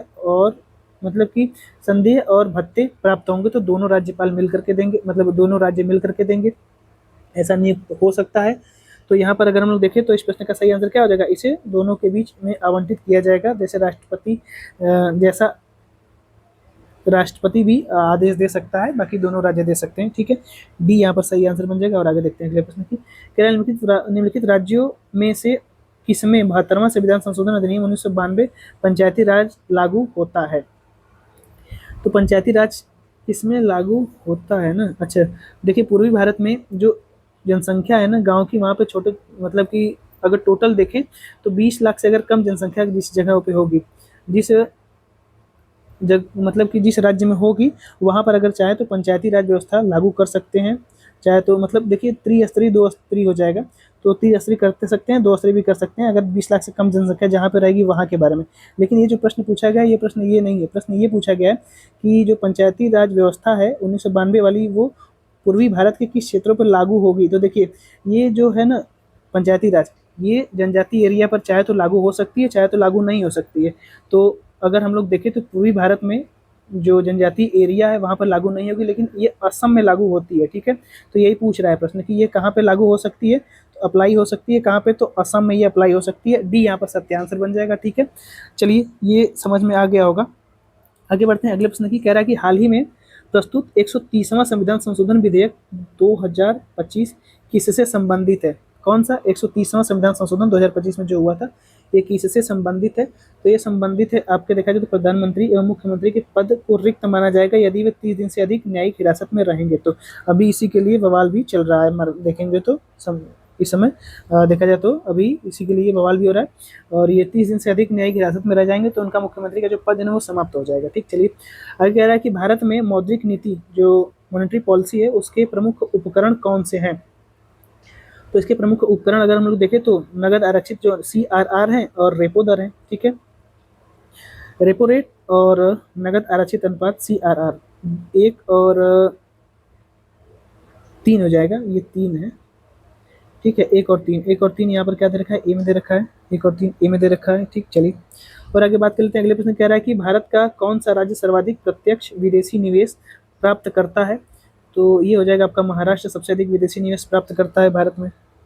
चलिए और आगे देख लेते हैं। अगला प्रश्न कह रहा है कि निम्नलिखित कथनों पर विचार कीजिए। 3 कथन दिए गए हैं, इस पर विचार करना है। पहला कह रहा है कि भारत की सेवा क्षेत्र का जीवीए योगदान उद्योग क्षेत्रों से अधिक है, तो सही हो जाएगा। दूसरा कह रहा है कि कृषि में सबसे अधिक श्रमिक लगे हुए हैं, हाँ लगे हुए हैं, और लेकिन जीडीपी में यहाँ पर देखा जाए तो इनका योगदान कम है, हाँ ये भी सही हो जाएगा। भारत में उद्योग क्षेत्र का जीडीपी में योगदान सेवा क्षेत्र से अधिक नहीं भैया, ये कम है, ठीक है। पहले सेवा क्षेत्र से अधिक था, सबसे पहले जब भारत आज़ाद हुआ था तो जीडीपी में कृषि के जो क्षेत्र थे वो काफ़ी ज़्यादा थे, वो धीरे धीरे घटते हुए लगभग 20% के भी नीचे आ गई है। तो तीसरा वाला ऑप्शन गलत हो जाएगा, पहला और दूसरा सही है। तो सही ऑप्शन यहाँ पे पूछ रहा था, तो ये इसका सही ऑप्शन बन जाएगा, ठीक है।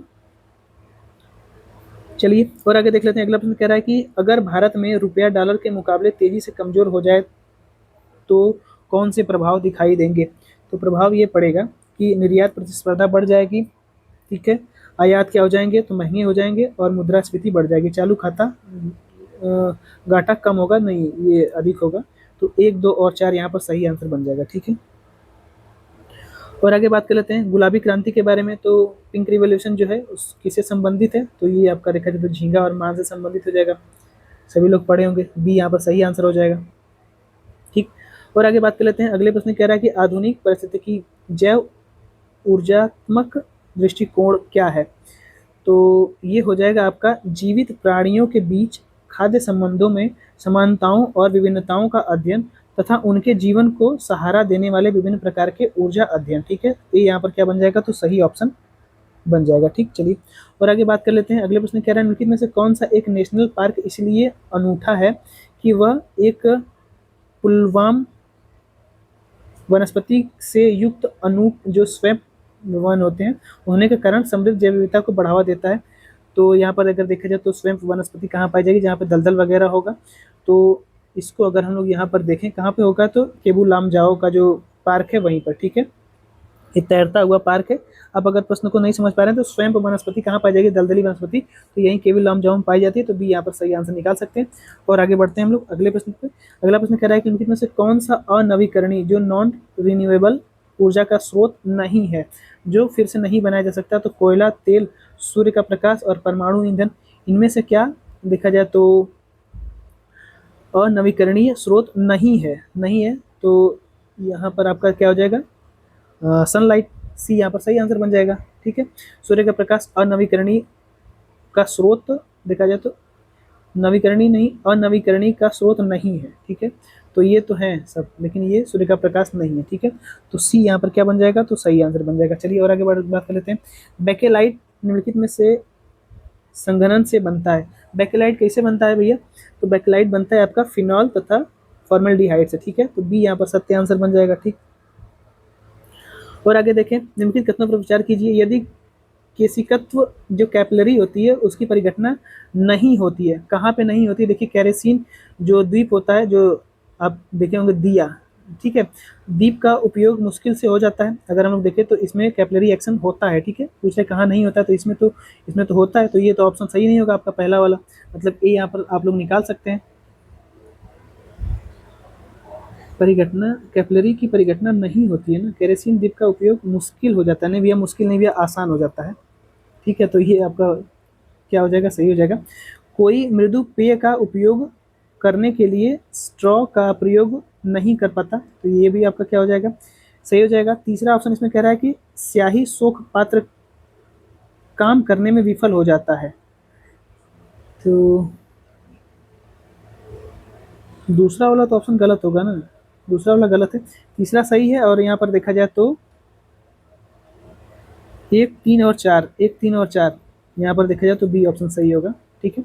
चौथा भी सही है, पेड़ में ये आपका देखा जाए तो कैपिलरी एक्शन काम करता है, क्योंकि यहाँ पर देखा जाए तो जो जल होता है जमीन से ऊपर तक जाता है तो कैपिलरी एक्शन के द्वारा जाता है, ठीक है। गुरुत्वाकर्षण के अपोजिट ये फोर्स लगता है। अगला प्रश्न कह रहा है कि प्लूटोनियम न्यूक्लाइड जो आपका पीयू है उसके नाभिकीय न्यूट्रॉन की संख्या होती है, कितनी होती है, तो इसकी संख्या अगर हम देखें तो 148 होती है, बी यहाँ पर क्या बन जाएगा, तो बी ऑप्शन यहाँ पर आपका सही बन जाएगा। ठीक है, चलिए और आगे बात कर लेते हैं। नीचे दिए गए यहाँ पर देखा जाए तो कलानुक्रम व्यवस्थित करना है, इस्पात, पारा और सोना। यहाँ पर क्या बताना है, घनत्व के बारे में। तो सबसे अधिक घनत्व किसका होता है, तो सबसे अधिक घनत्व सोने का होता है, फिर पारे का होता है और उसके बाद इस्पात का होता है, क्योंकि पारा जो होता है मतलब इस्पात जो होता है पारे पे तैरता है। ठीक है, तो यहाँ पर बी ऑप्शन सही होगा, सबसे ज्यादा घनत्व सोने का, फिर पारा, फिर इस्पात। और आगे बात कर लेते हैं हम लोग अगले प्रश्न की। ये क्या कह रहा है, अगला प्रश्न कह रहा है कि हीरा और ग्रेफाइट के बारे में कथन दिए गए हैं, सत्य कथन बताना है। देखिए यहाँ पर देखा जाए तो उनकी विद्युत चालकता समान होती है, उनके पास समान क्रिस्टल संरचना होती है और उनके पास समान डिग्री की कठोरता होती है। उपयुक्त में से देखा जाए तो यहाँ पर जो कथन दिए गए हैं कोई भी सही नहीं है, क्योंकि समानता कुछ नहीं होती। हीरे और ग्रेफाइट में देखा जाए तो विद्युत चालकता समान होती है, नहीं होती, क्योंकि दोनों में देखा जाए तो विद्युत चालक नहीं हो सकता। उनके पास समान क्रिस्टल होते हैं। देखिए क्रिस्टल समान कैसे होंगे, ग्रेफाइट यहाँ पर देखा जाए तो एकदम, मान लीजिए कि जो पेंसिल के अंदर जो चीज़ें डाली जाती हैं वो ग्रेफाइट होता है, तो एकदम देखा जाए तो काला सा होता है, इसमें इलेक्ट्रिसिटी फ्लो हो सकती है लेकिन हीरे में नहीं हो सकती। तो पहला तो ऑप्शन गलत हो जाएगा, दूसरा भी गलत हो जाएगा, क्योंकि एक कह रहा है क्रिस्टल है और एक काला रंग का होता है। यहाँ पर देखा जाए तो ये भी असमान है। उनके पास समान डिग्री की कठोरता होती है, नहीं, ये थोड़ा, ये देखा जाए तो ये थोड़ा हल्का होता है और जो हीरा होता है वो ज़्यादा कठोर होता है, तो ये भी गलत हो जाएगा। उपयुक्त में से कोई भी चीज़ यहाँ पर सही नहीं है, तो डी ऑप्शन बन जाएगा। ठीक है, डी ऑप्शन बन जाएगा। चलिए और आगे बात कर लेते हैं। अगले प्रश्न कह रहा है कि इस्पात जो स्टैग है, स्टील स्लैग का प्रयोग निम्नलिखित में से किसके द्वारा होता है, तो ये होता है आपका देखा जाए तो आधार, सड़क के निर्माण के लिए, कृषि के सुधार के लिए, सीमेंट उत्पादन के लिए। 1 2 3 यहाँ पर क्या दे रखा है, तो डी दे रखा है, डी सही हो जाएगा। ठीक है, और आगे बात कर लेते हैं। अगले प्रश्न की कह रहा है कि फॉर्मिक जो एसिड होती है HCOOH, एसिटिक एसिड CH3COOH से अधिक तेज अम्ल है। तो यहाँ पर अगर हम लोग देखें तो ये आपका क्या हो जाएगा, इसका कारण ये बता रहा है कि फॉर्मिक एसिड एक ऑर्गेनिक एसिड है। तो फॉर्मिक एसिड एक ऑर्गेनिक एसिड है। देखिए अगर हम लोग यहाँ पर देखें तो दोनों ही कथन सही है, लेकिन स्पष्ट रूप से इसकी व्याख्या नहीं कर रहा है, तो बी ऑप्शन इसका बन जाएगा। ठीक है, बी ऑप्शन इसका बन जाएगा। चलिए और आगे बात कर लेते हैं। अगले प्रश्न देखिए, निम्नलिखित में से कौन सा प्रथम सफल क्लोड जानवर है, तो यहाँ पर बनाया गया था, भेड़ बनाई गई थी ना, हाँ ठीक है, तो सफल क्लोन जो बनाई गई थी वो भेड़ की बनाई गई थी, सिप। ठीक है, तो डी यहाँ पर सही ऑप्शन हो जाएगा। परख नली जो टेस्ट ट्यूब बेबी होते हैं उसके मामले में यहाँ पर 4 कथन दिए गए हैं, सही कथन बताना है। देखिए जो निषेचन माता के शरीर के बाहर होता है, ठीक है, जो फर्टिलाइजेशन है वो क्या होता है, तो आउटसाइड ऑफ मदर बॉडी। ठीक, सी यहाँ पर क्या हो जाएगा, सही ऑप्शन हो जाएगा। ठीक, आगे देख लेते हैं। बोलगार्ड फर्स्ट और बोलगार्ड सेकेंड प्रौद्योगिकियों का उल्लेख किससे संदर्भित करता है, तो ये क्या है दोनों, तो इसके बारे में अगर हम लोग देखें तो आनुवांशिक रूप से रूपांतरित फसली पादपों का विकास। ठीक है, तो क्या ऑप्शन हो जाएगा इसका, बी ऑप्शन हो जाएगा। चलिए और आगे देख लेते हैं। पित्ताशय में उपस्थित जो पत्थर होता है निम्नलिखित में से किसका पाचन प्रभावित करता है, जो गाल ब्लेडर में अगर देखा जाए जो पथरी होती है वो किसके पाचन को क्या करती है, तो नुकसानदेह बनाती है, तो ये हो जाएगा आपका फैट को पचाने में देखा जाए तो कठिनाई होती है। ठीक है, तो फैट पाचन में कठिनाई होती है, ए इसका सही आंसर बन जाएगा। एक बीज के अंकुरण के लिए निम्नलिखित में से कौन सी 3 परिस्थितियां सर्वाधिक महत्वपूर्ण होती हैं, तो बीज के अंकुरण के लिए क्या क्या चीज़ें जरूरी होती हैं, पानी जरूरी होता है, तापमान जरूरी होता है और ऑक्सीजन जरूरी होता है। ठीक है, तो बी यहाँ पर क्या बन जाएगा, सही बन जाएगा। ठीक, क्योंकि यहाँ पर आप मिट्टी देखेंगे तो हाइड्रोपोनिक्स भी कृषि होती है। ठीक है, जो पानी में केवल फसल को उगा देते हैं, सारे न्यूट्रिएंट्स वगैरह मिल जाते हैं तो वहाँ भी उग जाएगा, मिट्टी की आवश्यकता नहीं पड़ेगी। चलिए आगे देख लेते हैं। अगले प्रश्न कह रहा है कि गौरव गाइडेड बम के संदर्भ में कुछ कथन यहाँ पर दिए गए हैं, 2 कथन, क्या बताना है, सही कथन बताना है। इसका हाल ही में सफल परीक्षण सुखोई 30 के MKI लड़ाकू विमान से किया गया था, सही है। दूसरा कह रहा है इसकी मारक क्षमता 200 से 300 किलोमीटर बताई जाती है, तो भैया ये तो गलत हो जाएगा ना, पहला वाला दूसरा वाला गलत है, केवल एक सही है। ठीक, ये सही। चलिए और आगे देख लेते हैं। हाल ही में सुर्खियों में रहा, यहाँ पर देखा जाए तो हिंदू डूफोबिया बिल यहाँ पर देखा जाए तो किस अमेरिकी राज्य के द्वारा लगाया गया है, तो ये लगाया गया है जॉर्जिया के द्वारा। ठीक है, सी यहाँ पर क्या बन जाएगा, सही ऑप्शन बन जाएगा आपका। चलिए और आगे देख लेते हैं। अगला प्रश्न कह रहा है कि डेजर्ट नाइट, अग्नि वॉरियर, हरिमऊ, ये जो 3 आपके सैन्य अभ्यास किए गए हैं वो देखा जाए तो किसके साथ किए गए। यहाँ पर क्या बताना है, यहाँ पर बताना है आपका कौन सा सही है। तो डेजर्ट नाइट भारत, फ्रांस और संयुक्त अरब अमीरात के मध्य बता रहा है। चलिए, तो यहाँ पर पहला वाला क्या हो जाएगा आपका, सही हो जाएगा। दूसरा कह रहा है कि अग्नि वैरियर मलेशिया के साथ बताया गया, तो ये गलत हो जाएगा। हरीमऊ सिंगापुर है, तो ये भी गलत है। यहाँ पर अगर हम लोग सही आंसर देखें तो केवल एक ही सही हो जाएगा, ठीक है। चलिए और आगे बात कर लेते हैं अगले प्रश्न की। अगला प्रश्न कह रहा है कि युग युगीन भारतीय राष्ट्रीय संग्रहालय को वैश्विक संस्कृति स्थल के रूप में स्थापित करने हेतु भारत ने किस देश के साथ साझेदारी की है।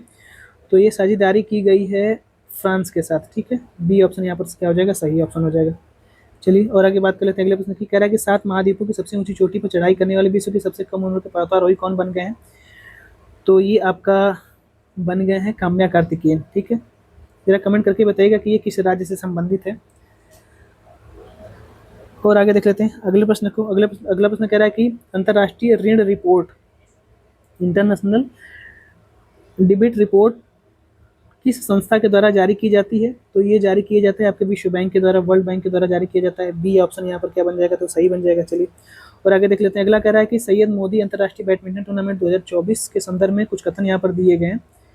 3 कथन दिए गए हैं, इसमें से बताना है कौन सा कथन सही है। देखिए पहला जो कथन है ये क्या कह रहा है, कह रहा है कि इस टूर्नामेंट का आयोजन हैदराबाद में किया गया था, तो पहला ही गलत हो जाएगा, ठीक है। 2 और 3 वैसे ही सही हो गए, ठीक। जरा कमेंट करके बताइएगा कि जो सैयद मोदी अंतर्राष्ट्रीय बैडमिंटन टूर्नामेंट था वो कहाँ पे हुआ था, ठीक है। चलिए आगे देख लेते हैं। कह रहा है कि भारत के प्रथम परमाणु पनडुब्बी बेस के संदर्भ में कुछ कथन यहाँ पर दिए गए।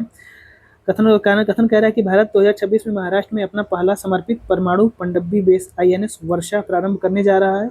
इसका कारण यह है कि यह बेस का उद्देश्य बंगाल की खाड़ी में हिंद महासागर क्षेत्रों में भारत की समुद्री क्षमताओं को बढ़ाना हो जाएगा, ठीक है। अगर हम लोग यहाँ पर देखें तो महाराष्ट्र में अपना पहला समर्पित पनडुब्बी बेस, देखिए यहाँ पर कथन गलत बता रहा है, कारण सही है। अगर हम लोग यहाँ पर सही आंसर देखें तो ए गलत है परंतु आर सही है, डी सही आंसर बताया गया है, ठीक है। आप लोग थोड़ा सा इस प्रश्न में काम कीजिएगा कि ये देख लीजिएगा कि ये जो महाराष्ट्र में बता रहा है कि अपना पहला समर्पित परमाणु पनडुब्बी बेस बन रहा है, तो ये सही है कि गलत है, ठीक है।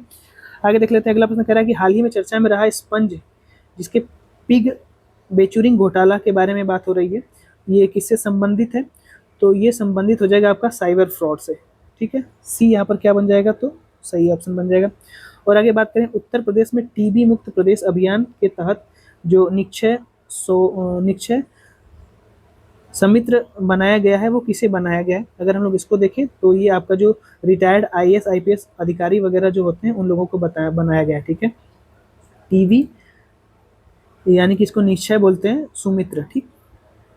बी यहाँ पर क्या बन जाएगा, तो बी ऑप्शन सही हो जाएगा। और आगे बात कर लेते हैं हम लोग अगले प्रश्न की। अगला प्रश्न कह रहा है कि ऑनलाइन गेमिंग का संवर्धन और विनियामक विधेयक 2025 के संबंध में कुछ कथन यहाँ पर दिए गए हैं, विचार करना है और सही कथन बताना है ऑनलाइन गेमिंग के बारे में, ठीक है। पहला यहाँ पर कह रहा है कि यह विधेयक ई स्पोर्ट्स कहा जाएगा भैया, और ऑनलाइन सोशल गेम्स को प्रतिबंधित करता है। ऑनलाइन गेमिंग वाला ये इसको प्रतिबंधित नहीं करता है, पहला वाला गलत हो जाएगा, प्रतिबंधित नहीं करता है, बढ़ावा देता है, ठीक है। पहला गलत है। दूसरा कह रहा है कि यह प्रतिबंध अनुच्छेद 19(1)(g) के तहत कानूनी चुनौती का सामना कर सकता है, जो किसी व्यवसाय या पेशे पर देखा जाए तो प्रतिबंध लगाया जा सकता है, मतलब लगाने से रोका जा सकता है। तो ये आपका दूसरा वाला सही है, ठीक है। तो बी ऑप्शन केवल सही होगा। अब देखिए भैया कोई भी काम करिए, यहाँ पर देखा जाए तो कह रहा है कि अपना व्यवसाय शुरू कर सकते हैं, तो उस पर प्रतिबंध मतलब कि देखा जाए तो स्वतंत्रता प्रदान करता है अनुच्छेद 19(1)(g)। तो गेमिंग का भी अगर आप लोग करना चाहें तो देखा जाए तो यहाँ पर प्रतिबंध सरकार नहीं लगा सकती है। अपना जीवन जीने या स्वतंत्रता के साथ व्यापार करने का अधिकार तो ये देता ही है, लेकिन कुछ ऐसा अधिकार नहीं देता ना कि जिससे समाज पर गलत प्रभाव पड़े। तो ये वही चीज़ है, आप लोग इसको थोड़ा समझ लीजिएगा। बी यहाँ पर सही ऑप्शन हो जाएगा। आगे बढ़ते हैं। अगला कह रहा है कि हाल ही में किस राज्य सरकार ने पर्यटन वहन क्षमता कैरिंग कैपेसिटी TCC का सर्वेक्षण मूल्यांकन करने का निर्णय लिया है। तो इसको अगर हम लोग देखें किसने निर्णय लिया भैया, तो उत्तराखंड ने लिया है। बी यहाँ पर क्या बन जाएगा, तो बी सही ऑप्शन बन जाएगा, ठीक है। इसमें भी केवल 2 है। और आगे बात करें अगले प्रश्न कह रहा है कि पहलगाम में जो आतंकी हमला हुआ था उसमें शामिल आतंकवादियों को निष्प्रभावी करने के लिए भारतीय सुरक्षा बलों ने किस ऑपरेशन के तहत कार्रवाई शुरू की थी। तो सभी लोगों को पता होगा, महादेव जी यहाँ पर बैठ गए थे, तो बी ऑप्शन क्या हो जाएगा, सही हो जाएगा, ऑपरेशन महादेव। और आगे बात करें अगला प्रश्न कह रहा है कि नोरो वायरस किससे संबंधित है, तो नोरो वायरस। अगर हम लोग यहाँ पर देखें तो पेट का जो फ्लू और डायरिया वगैरह हो जाता है, ये नोरो वायरस से हो रहा है, ठीक है, इस चीज़ को ध्यान रखिएगा। बी सही है। अगला प्रश्न कह रहा है कि उत्तर प्रदेश में पूर्वांचल एक्सप्रेस वे मार्ग निम्नलिखित में से किस नगर से नहीं गुजरता है, तो ये आपका बस्ती से होकर नहीं जाता, ये भी पूछा गया प्रश्न है, ठीक है, बस्ती से होकर नहीं जाता। और आगे बात करते हैं अगले प्रश्न की, कह रहा है कि निम्नलिखित कथनों पर विचार कीजिए और सर्वाधिक विख्यात क्या है इसमें से। मिर्जापुर निम्नलिखित में से किस लिए जाना जाता है, तो मिर्जापुर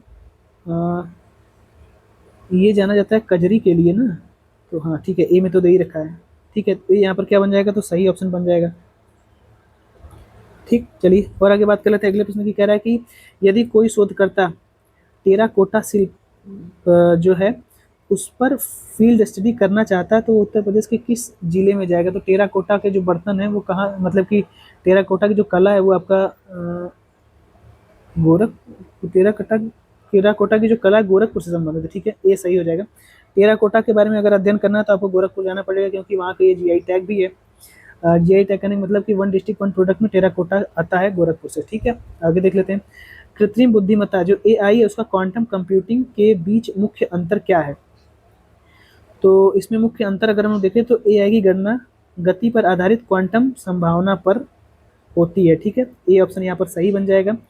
और आगे बात करें आखिरी प्रश्न की, तो कह रहा है कि निम्नलिखित में से कौन सा संरक्षित क्षेत्र कावेरी बेसिन में स्थित है, तो कावेरी बेसिन में अगर हम लोग जो क्षेत्र देखें तो नागरहोल राष्ट्रीय उद्यान ये तो है, पापीकोंडा ये आंध्र प्रदेश में कावेरी बेसिन में अगर देखा जाए तो ये नहीं है, पापीकोंडा नहीं पड़ता है, सत्यमंगलम पड़ता है और वायनाड भी पड़ेगा, ठीक है, तीन है ये, ठीक है, ये भी सही है। 1 3 4 1 3 4 1 3 4 सी में दे रखा है, तो यहाँ पर देखा जाए तो सी ऑप्शन हो जाएगा, ठीक है, दूसरा वाला गलत है। चलिए तो 150 प्रश्न हुए, यहाँ पर 1 घंटा 40 मिनट करीब लगा है, थोड़ा सा ज़्यादा टाइम लग गया है। देखिए इसका जो आंसर है वो इस प्रकार से दिया गया था, तो सीधे सीधे ऑप्शन बताना ही सही लगा, बाकी कुछ प्रश्नों में हम लोगों ने व्याख्या अच्छी देखी है, तो आप लोग इसको सॉल्व करिए। आप लोगों के कितने क्वेश्चन इस यहाँ पर सही हो रहे हैं 150 में से, आप लोग कमेंट करके जरूर बताइएगा, ठीक है। तो आज का टेस्ट यहीं तक रखते हैं, मिलते हैं हम लोग कल किसी और टेस्ट में, धन्यवाद।